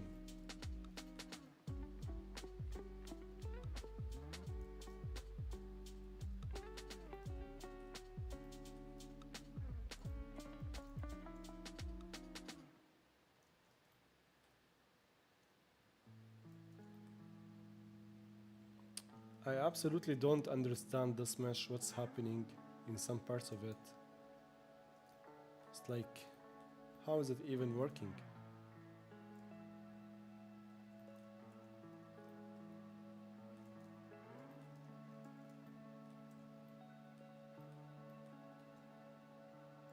So we have the cut tool. If I know something, I will never work with Revit.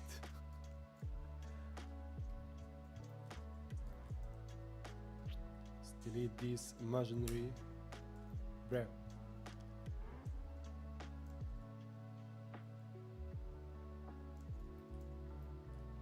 Okay. All of this just to select this, detach it. So we have the up and down in the same way as possible. Now let's attach this and let's weld some vertices.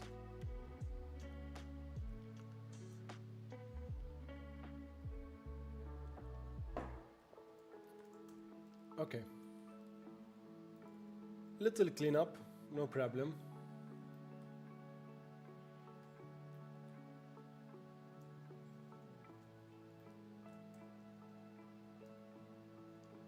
Let's keep some edges for now, it's okay.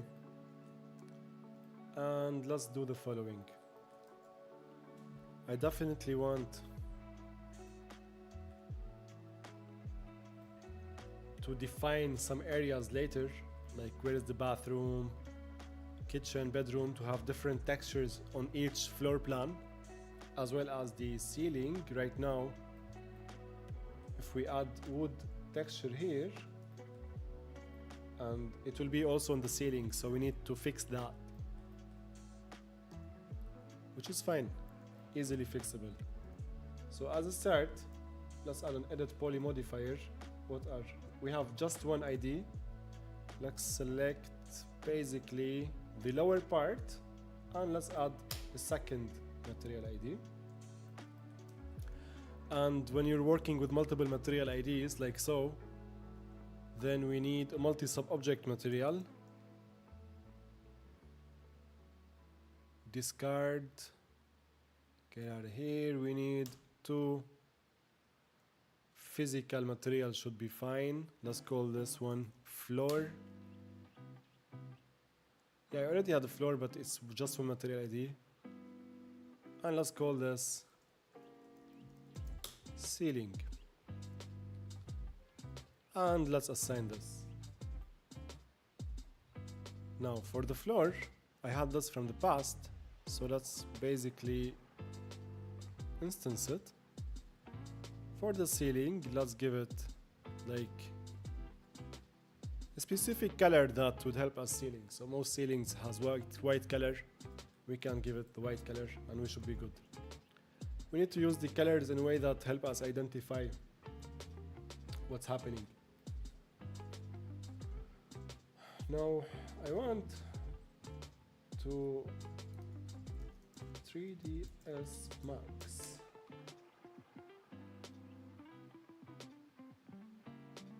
I don't know how much I'm gonna do this, but just like small stream improvement in 3D Max, it's nice to have the picture here, let's say. For example, I don't know, we will see if it hides any information, but in Unreal Engine, it's not. So we need to do it here. We will see.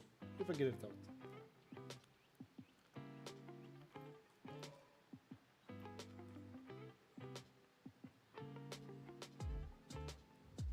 Now, technically we are done. I would spend some time later cleaning up the materials. If you turn this to poly, is it going to help us?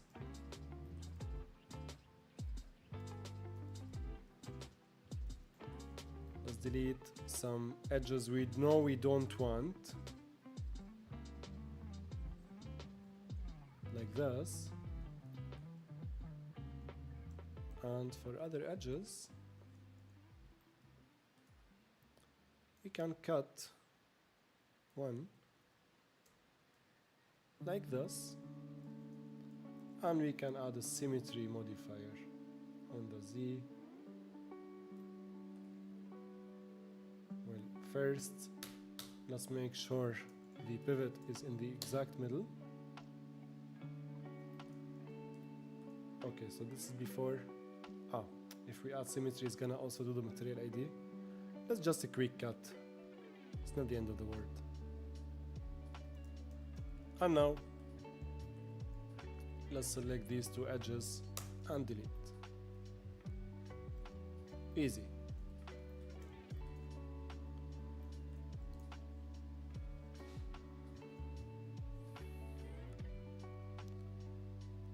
So let's go now to the second floor.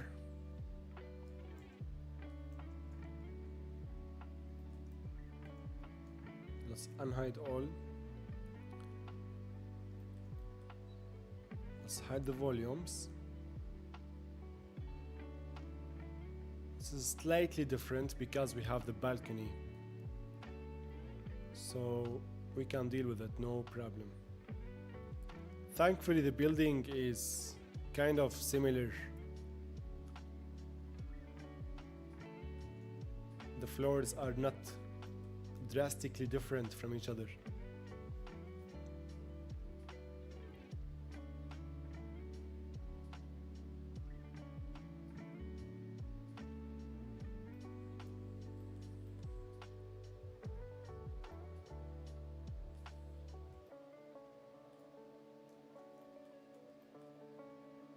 Let's also reveal the interior walls. They will be needed.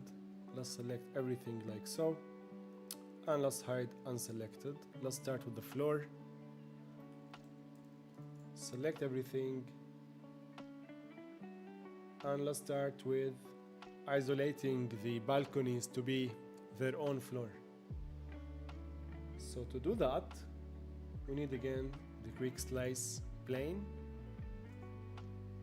One slice, so here, one slice here,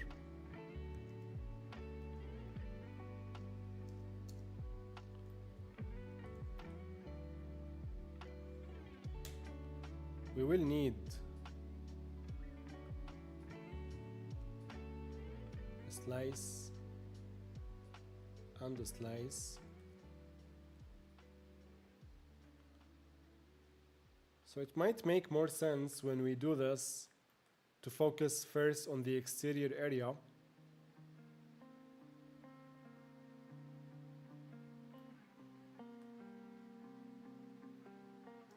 then the hallway, and then the apartments.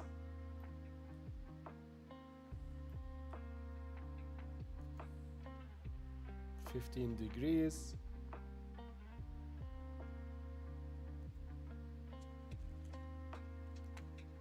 Almost 15 degrees, that's fine.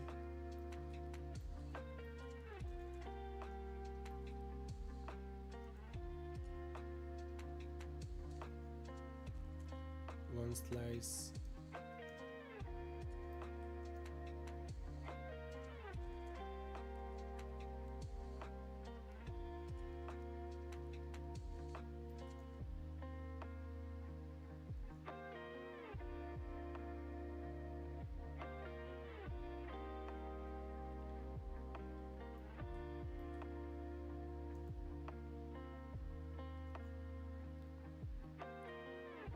Slice here, and one more here,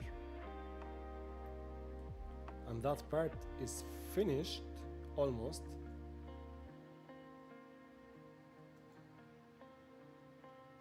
So we will need a slice here, and let's see. So first of all, we can select the balcony easily by deselecting everything inside. And now we have the balcony. Good. Next, we want to select the hallway, the connector of the apartments, basically. So let's do that. It ends here from this side, and from this side it was slightly more complicated. So let's see, are our slices good? They are almost good, we just need one slice here. So for that, let's bring the quick slice tool, have one slice here, and deselect these two. Let's just double check, looking good. Looking good. And let's detach. And we can even hide. Now we need to focus on the interior apartments. And to make our life slightly easier, we can also bring back the volumes. So let's enable the volumes, then let's disable all the volumes, and we need just the volumes of floor 2. Sorry. Okay. So let's start with this apartment. If we do this and this, we need one cut here. So the shortcut was Ctrl+Shift+Q? Yes. Here is for one. First, we need to select everything, yeah? Yeah. And now we cut.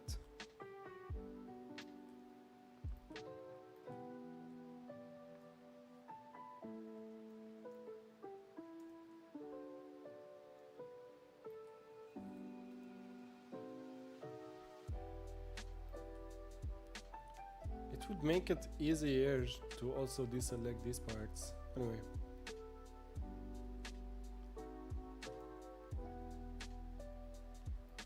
So this part here, we need a cut here. Let's bring the slice plane. Let's reset the plane. Have a perfect 90 degrees. And let's do a cut here.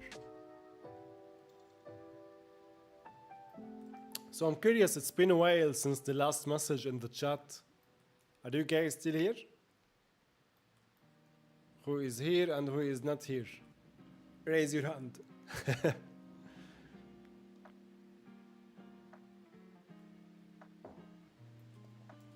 Okay, this is the first apartment from this floor. let's actually, this is part we don't need. I think we are almost there, so we need to select this part and move it like this to match the wall, because it was this, but we need it like this, and for this point we need it here. Now it's good. Let's detach it and let's keep going. Here we have 2 apartments, 1 floor plan.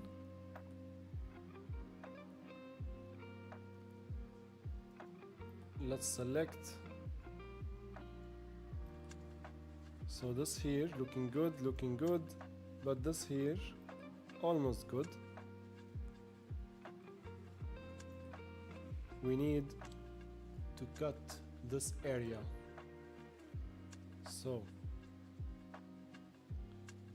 let me hide this so we know what we're dealing with. Let's do this and let's a quick slice. No, just a slice plane. We already have the horizontal. Let's add the vertical line. Slice, deselect. Oops.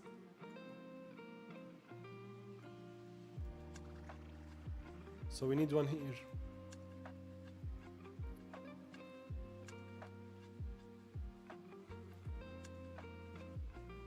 Wiki Junior, good to see you again, buddy. I'm wondering, I would perhaps do this in Revit somehow to work best for all purposes. Yes, if you can do what I'm doing in Revit, to have for each apartment its own floor plan, that will save you tons of times.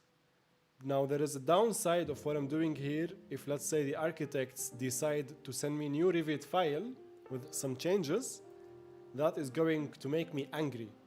Of course, this is an imaginary scenario where this is the final file, right? And then I'm doing like, this is sometimes, in my experience, sometimes you work with what you got. And that's exactly what I'm doing here. I'm working with what I have. But if this was a real world client, I would definitely ask them to give them some requirements from my end to save me time. However, there were scenarios in the past where I work with clients, give them requirements or whatever is just impossible. You work with what you have, and that's basically the simulation I'm running here. So Wiki Junior, if you can do what I'm doing in your project directly in Revit, that will save you tons of times. As we said earlier, using 3D Max or Blender for smaller details, that's their best intended use, 100%.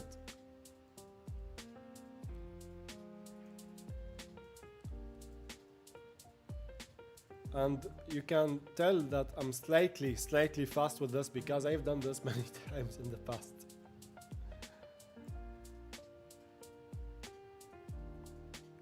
So let's add one slice cut here.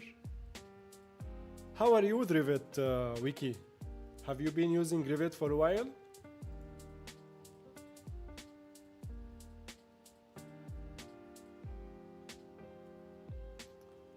I think that's a new apartment. Yes, it is.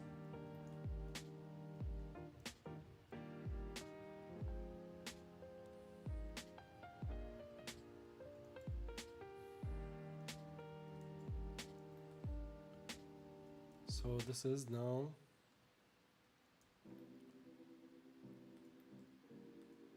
this place here we need to detach. So for that we need one final cut to place here and then add. Oops, what did I do?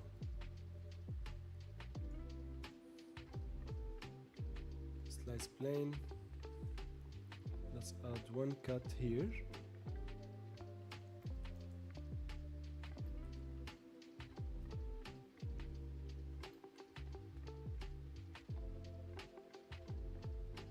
Yeah, we're good.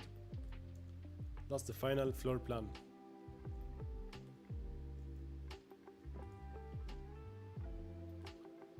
let's hide this and make sure this is correct, and indeed it is correct.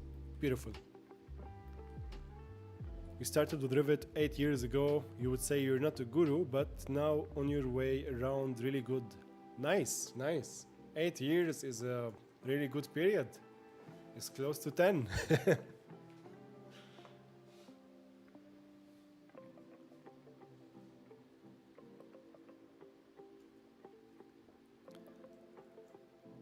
Yeah, I think the more work you can do in Revit in terms of preparing your project, the more time you will save yourself. And especially if Revit your main tool, then doing as much work as possible in your main tool is the biggest win you can have.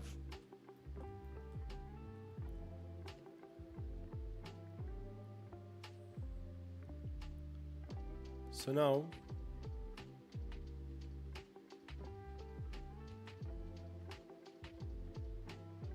third floor is very similar to this, but without a balcony. So can we duplicate it with ease? Let's try. Let's make a copy. Let's add these here. Let's add an edit poly modifier.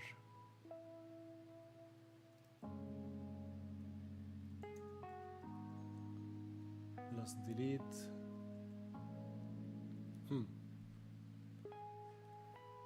Yeah, that will take some time. So let's delete the balcony like this.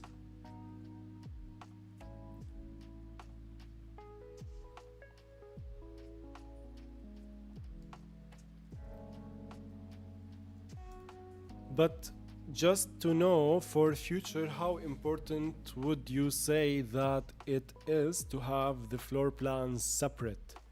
I will show you an example. I think it's very important for two reasons. The first reason is when you have a floor plan like this on bigger projects, if you are looking this way, everything is loaded, okay? So everything we see here that is highlighted in yellow is loaded in the memory. And the same goes for the floor now. And the same goes for this mesh here, right? So when you have many meshes like this, they can easily add up, and that's maybe not the best for performance. However, if you have a really strong machine, or if you don't have too many lights, or if you optimize your project in a way, that's fine. In the old days where we didn't have lumen, we had baked lighting. This was extremely important because baking lights takes memory. It has a texture size, and when you bake your light on such a surface, massive surface, you need to set your light map resolution to extremely high values, 4K, 8K if that was a thing, and that's very bad for the performance. You would see like dips in the performance, and also very bad for the quality of the shadows. So that's one, if we finish talking about the performance. Two, if you have such a hallway, or let's go to one of these apartments here, and let's say I want to assign marble or any texture I want on my surface for this apartment. Well, everything in this scenario have the same material. So if you want something for the hallway that is different from the units from inside, that is different for the units from inside in their bathrooms, for example, and so on, that's not possible, because we need separate material IDs or separate meshes. So that's the importance of doing this. I hope this answers your question.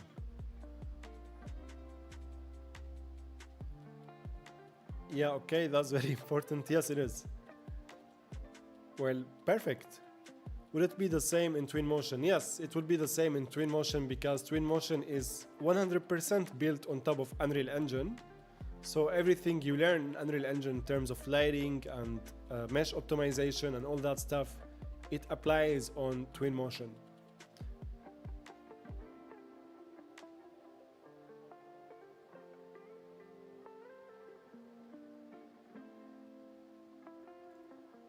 Good question, my man.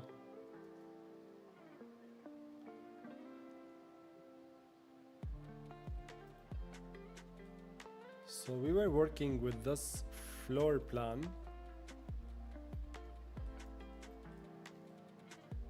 And we're gonna either do the same or we can get away.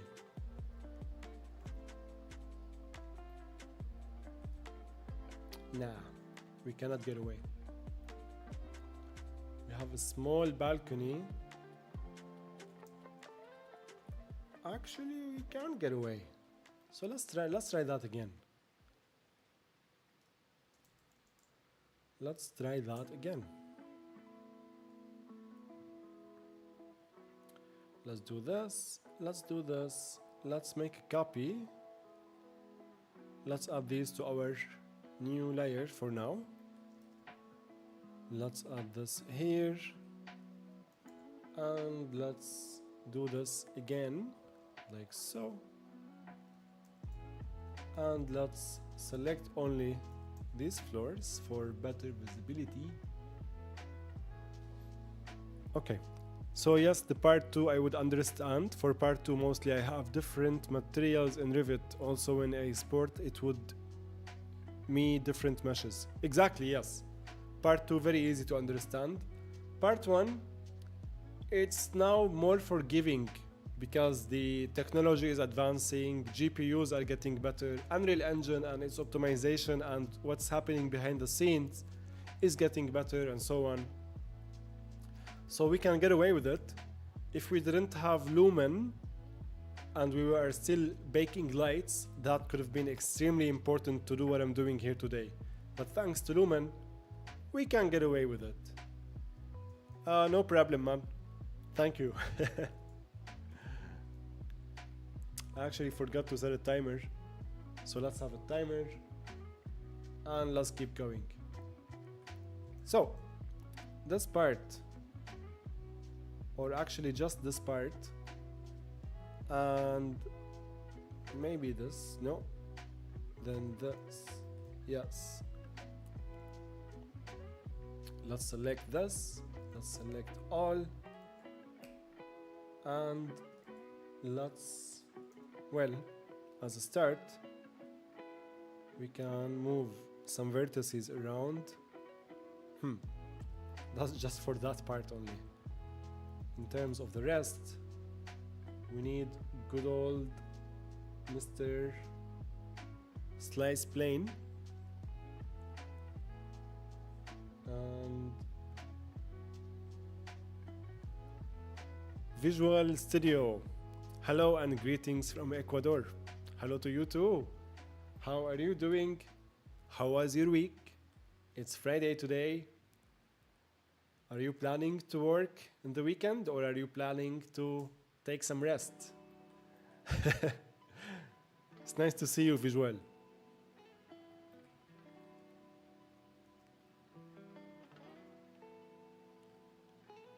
I am curious, what is the time now in Ecuador? It's 8 p.m. or a.m.?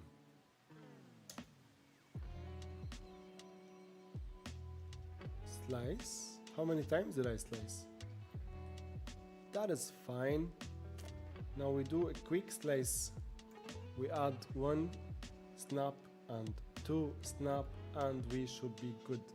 Now we delete the extras, like so. Easy peasy lemon squeezy.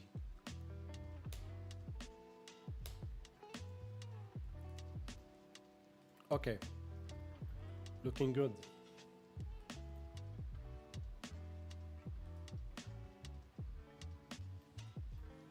Now for the rest of the parts, we need to bridge. So let's bridge. Let's select the corners like so as a start. Let's bridge. Let's select these corners. Let's bridge. And this corner. Okay, we bridge the corners. Now we select the open loops. Of course, the plugin is missing. So what was its name? Rapid Tools. Let's install it real quick together. It's basically click and drag.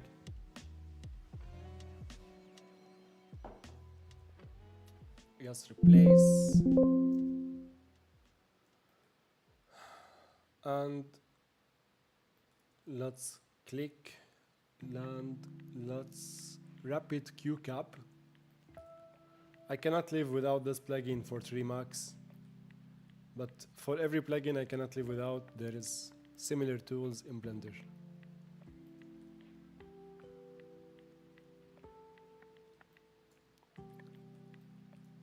Alright, so we collapsed or we closed the edges because we need to see what's happening on the edges. Very good. Visual Studio. I don't speak English, but I understand it more or less, and I understand you. That's good. It takes practice. Take your time. I'm just about to work on a project in Unreal Engine. Nice, nice. And what do you do? By the way, your VR course, does it have subtitles? Okay. So if you're asking what do I do, what I'm doing here today, I have this building in Unreal. As you can see, it's nice. It's a big building. And what I'm trying to work on is optimizing the building for better assigning materials to prepare the placement of kitchens and so on. And we have some meshes like the doors here. They need some work, so I need to place some lights and whatnot. So all these things, as you can see, the door now is just one mesh that I need to optimize into 2 meshes so we can open it. The window here is the same, and so on. So that's a couple of things. There is also, I was talking with Wiki, here we have the floor right now is one big mesh, and that's not good. We need to detach the floor for each apartment so it can have its own materials, its own collision, and so on. Let me delete this floor, by the way. Boom, get out of here. Nice. So yeah, I'm detaching the floor into smaller pieces, like so. And finally, once I finish doing all of that stuff, as you can see here in Unreal, I have, where is Unreal? Bad naming, no layers and so on. So I'm fixing that later in Unreal Engine, in 3D Max. So basically what I'm doing is simulating a scenario where I get a Revit file, and this Revit project I got from my friends. I asked for a favor. My friends were very nice people.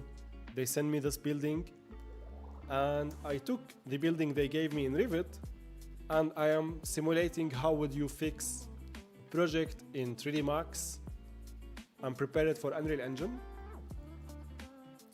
so we can have an exterior lovely visualization from the interior and the exterior, actually, not just the exterior. And all of this, like this building, the one we see here, this user interface, the ability to change time of day and all that stuff, is part of my Unreal Engine course. So my course is not for VR. I need to fix that in what you said. It's a course that will teach you how to create blueprints for your architectural projects, where you can make your projects into interactive experiences. If you want to switch between modes, where you switch between first person, third person, drone to fly, for example, like so, with smooth camera animation. As you can see, there is this. If you want to design your own system for the surroundings of your project, the amenities, so the commercial areas. And recently I finished the mini map, so let's go to the mini map. Yeah, all these things. Let's go first to the first person perspective, and let's go slightly near. Can I go? Yeah, as you can see, this system on the mini map. I love the system, by the way. So all these things is part of the course where we learn all these different systems, and it's still work in progress. So what I'm doing is now preparing this building for real-time visualizations, and also part of updating my portfolio. And it will also be for my students who want to reverse engineer and understand how things are done. The final question, does it have subtitles? Yes, right now the subtitles are in English, and we are looking into having subtitles into multiple other languages, from French to Portuguese to Chinese and so on, with the help of AI.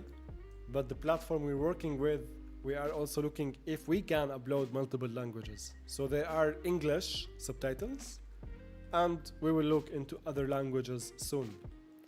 So I hope this answers your question, Visual, and I love your energy with the emojis.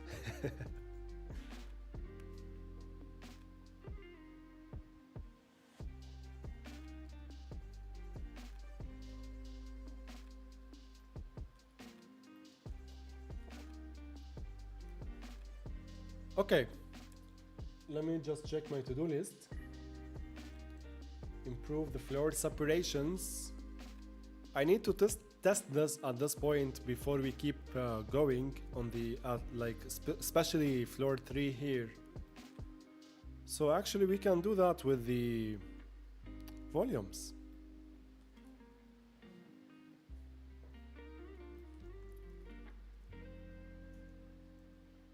So volumes, this is one apartment, it's looking good. Let's actually check by selecting meshes. So this is one apartment, looking good. This is the balcony. This is one apartment, looking good.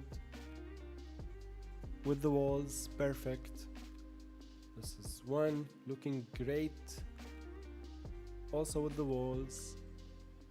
And we have this.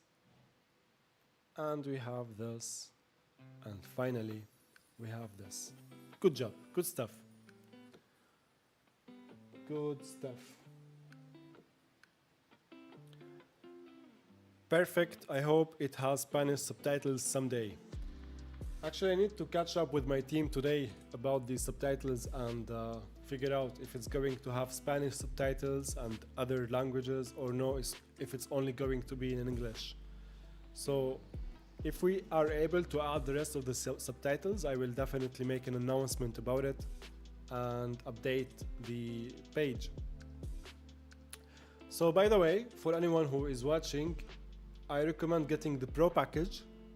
This is it has everything. So if you want to get this package, you can use the discount code on the coupon code FIRST30, and this will give you 30% off. I think there are only 5 or 6 people remaining in terms of seats. So if you use the discount code FIRST30, you can get 30% off. FIRST30. And if you want custom, you can contact us. And if you want our studio to do the complete experience for you, you can contact us.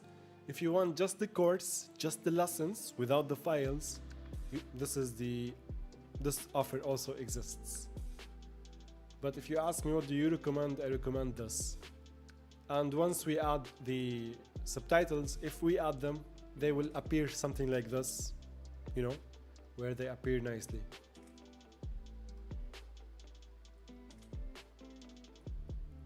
And Visual, thank you for your interest in the course, my man.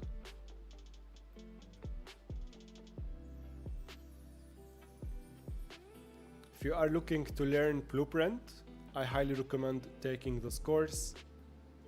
I've been working on it for all this year, 8 months at this point, doing research and development and recording and testing and with full focus. And it's still not done. Here I have a touch screen. I want to add touch inputs in the future, and there is more to bring on the table. And it's a system I am building for my projects, for my presentations with the clients, and along the way I'm documenting the process into a course. So it's a beautiful journey. Okay, so we made sure now the floors are nice. Wiki Junior, the package you have, brother, is the Pro package. This package you have, the most popular. And this was the only offer when you purchased the course. But just last week, I've added an option for people who don't want the files. And also for people who want special consultation, there is this offer. And for people who want us to do their own projects with different implementation and so on, there is this offer. So what you have, Wiki, is this offer. And Wiki, are you with us in the WhatsApp group? I'm just making sure.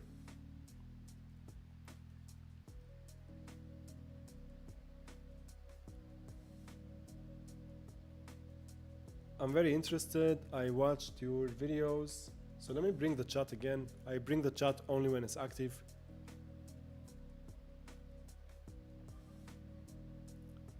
I understand them. I brought another blueprint course but only 3 modules and I still don't understand them.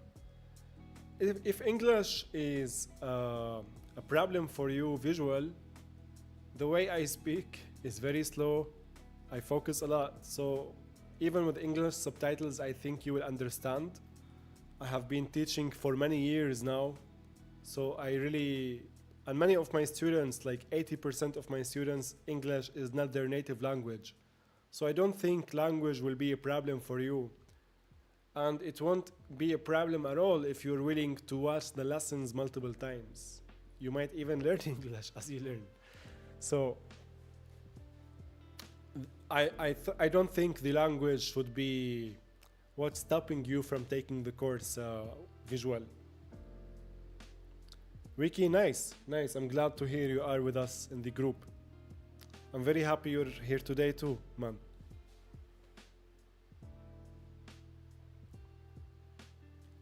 So you wrote me in Spanish visual. Let me quickly translate this.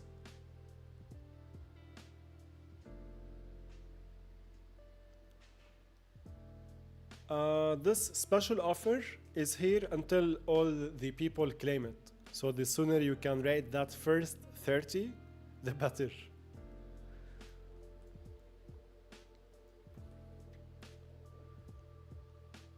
All right.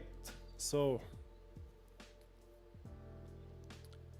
what else is on the list? Let me check my list.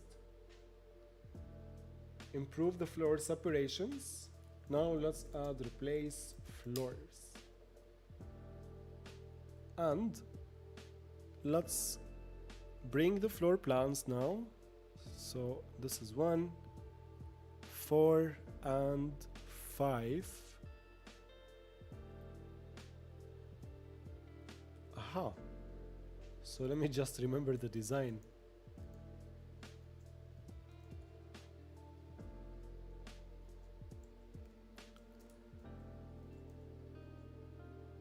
This is which floor? Ah, okay.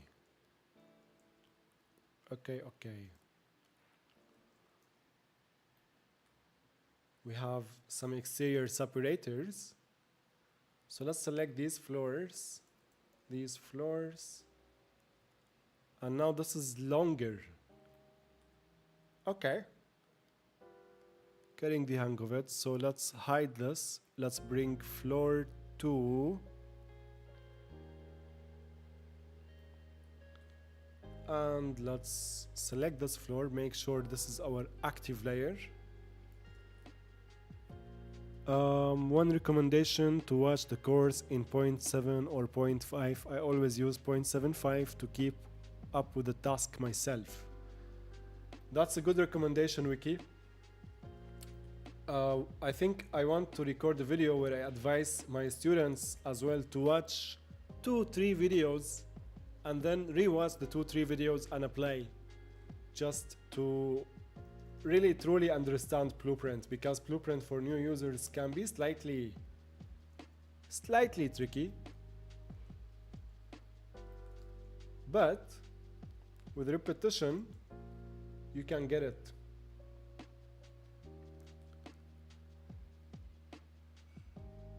Dalry Maple Design Consultancy. Hello. I hope Dalir. I need to eat food soon. Wow. Sorry, man. I'm gonna call you Design Consultancy. I have watched some of your courses before and I have just bought this one. I'm looking forward to learn this. Amazing. So we have an OG student, and it's thank you so much for your support first, and I really hope you enjoyed the past courses, and I hope you will love this one. For me, I love this one much more than the past courses. That's why all the past courses are not on sale anymore. Imposter syndrome is real, man, but this course is here to stay.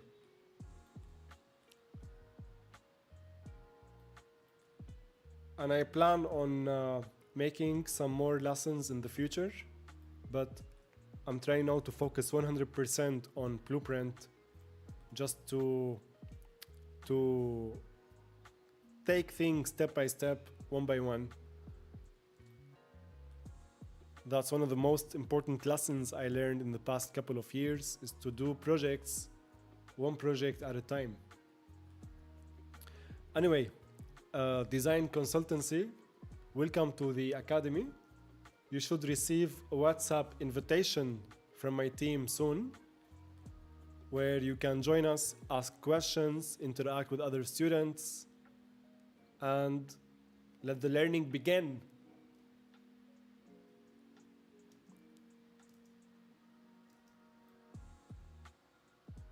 So let's now add floor 5. This here, select this layer and let's delete it. And that's amazing, very good. So we have bigger, smaller, that's how the building is made.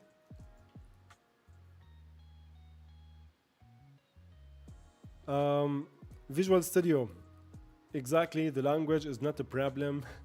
That course, the classes are very long and I hardly understand. Very redundant, and sometimes the instructor says what we did can be avoided by doing this. Yeah. In the Blueprint course, I walk through some practices, but my goal from the Blueprint course is to teach Blueprint. So you might see some of that a little bit. However, not as much, because I'm building the systems I need. Now, for the length of the classes or the lessons, that's something very important for me. All the lessons are between 10-15 minutes. The longest lessons are 20 minutes, but they are also rare. Long lessons, they make me want to go to sleep. So usually the lessons are 10-15 minutes. That's very important for me. So we got this. You also teach Unreal Engine in Spanish, but only architectural visualization. So you want to learn what I teach. I will join soon. Amazing. So we have a fellow teacher with us. Welcome.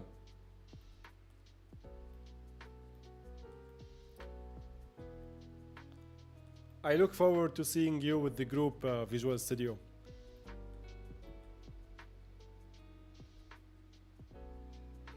We have multiple teachers with us actually in the academy, and this makes me so proud, because Blueprint is like, it's something else, man. Like, I have white hair now, more.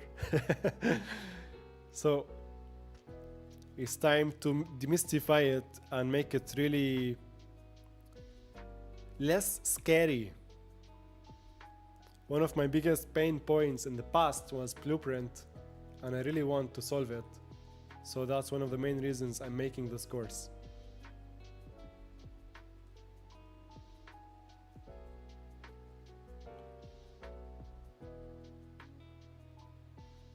Alright, so let's select this floor plan, copy,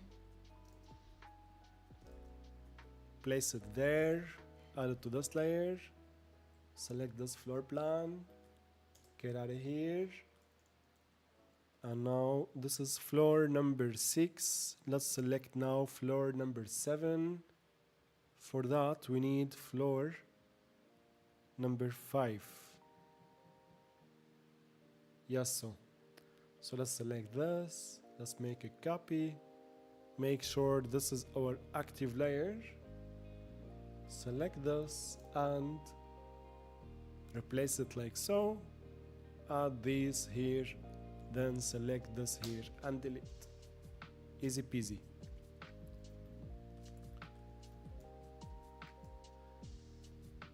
I wonder if I can see the times in to give you a quick look at the course. Oh yes, 15 minutes.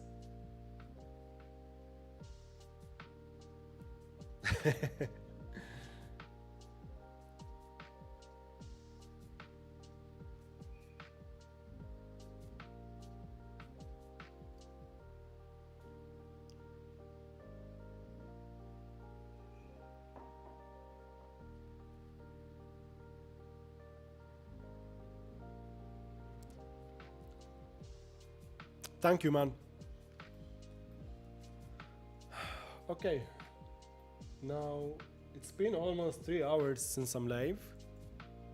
I might stop soon to get some lunch, eat some food, take a small walk, and part of me want to get back after the lunch, but we will see how's the energy levels.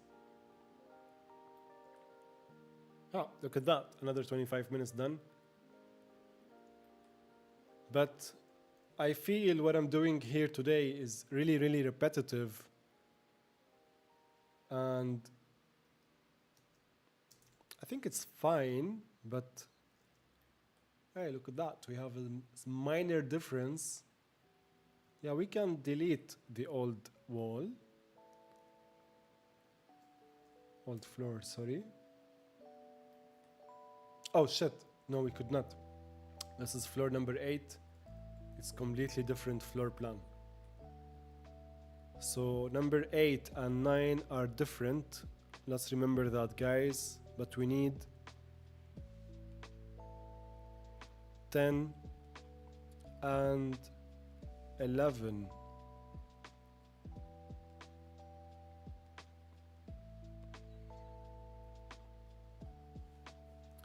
Here my work day is coming to an end. It's time to go watch some football. Hell yeah, man. Football is much more interesting than Unreal Engine. Have fun and enjoy the weekend. Wiki Junior, thank you so much for dropping by today. It's always a pleasure to see you, to have these discussions. Otherwise it will feel like I'm talking with myself. So thank you for joining today. And I think these streams are fine, like work and chill. If there are any questions, I'm always happy to answer. And honestly, it feels fine, it feels good to do these repetitive tasks and talking to you guys. So it's a win-win. I don't get bored, you don't get bored. You ask questions, I ask questions, and life is good.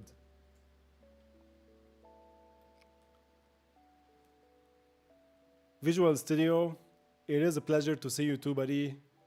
You can always ask anything. why I do these streams, to answer any question, not only related to the course. So any question on your mind for Unreal Engine, for anything, always feel free to ask. Thank you for dropping by, and good luck with the work today. I will see you around, buddy.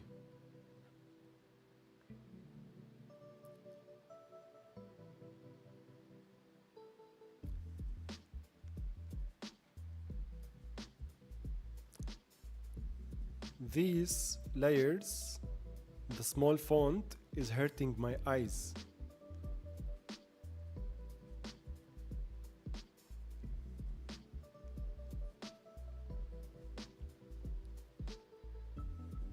So here we have walls, exterior, no, bro. Floors. Look, I'm even now starting to select the wrong layers. So I see someone putting too many hearts. Thank you so much.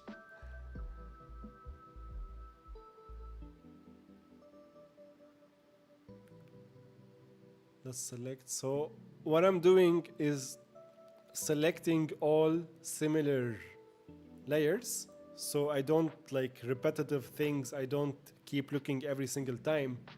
So now this is much easier to duplicate around.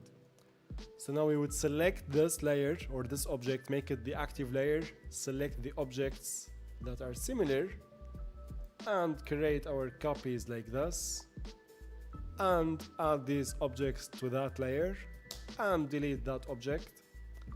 We do the same here, select the object, make it the active layer, create a duplicate like this, snap them on top of each other, add these objects to that layer, delete the old object, and repeat.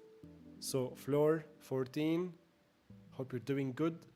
Now we want to replace you with the meshes. So, oops, what did I do? Control Z, add this here, select this, get out of here. Let's do the same here. Select that, make it the active layer, create this, and copy, and snap, and add current, add selection to the current layer, and now we're good. We went from having one mesh like this to having individual meshes of each floor plan. Now, something I'm going to do later, as I'm naming my meshes and organizing my project, is to select these parts and also detach them into individual meshes, so we have smaller pieces. But that is something I'm going to do later.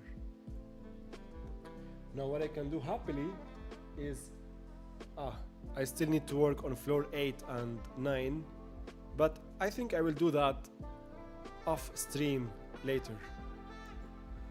So it's been 3 hours.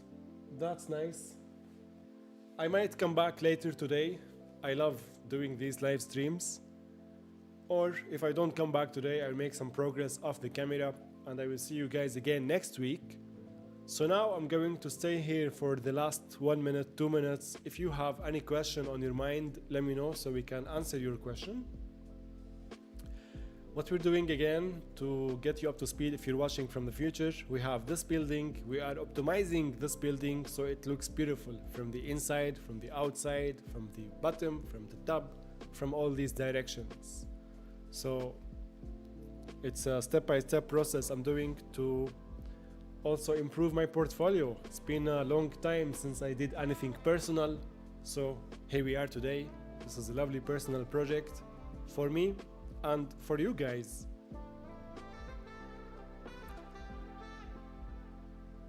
Let's just hope the music is still playing. Yeah, good. The music is not, what is the word for it? Royalty free, thankfully, because Spotify sometimes likes to play different music. Okay then, it seems that there are no questions, so that's okay. There will be more streams. If you're watching from the future, if you didn't make it to today's stream, you can leave a question in the comments of this live stream. I will answer them in the next live stream. And for anyone who is interested in learning Blueprint, so these live streams are sponsored by us, by yours truly.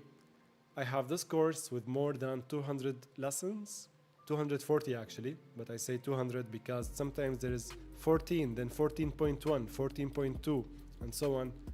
So if you're looking to learn Blueprint, I highly recommend this training program.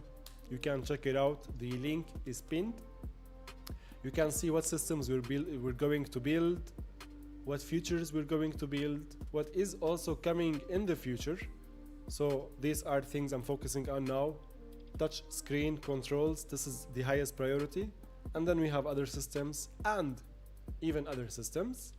So if you want to support the channel, if you want to support your business by learning Blueprint, if you want to stand out from just creating normal still renders, I recommend taking the course. So thank you so much for watching. I hope you have a lovely day and I will see you around. So have a good day, good weekend, and I will see you soon. Bye bye. Now let's put stream ending and let's raise the sound of the music.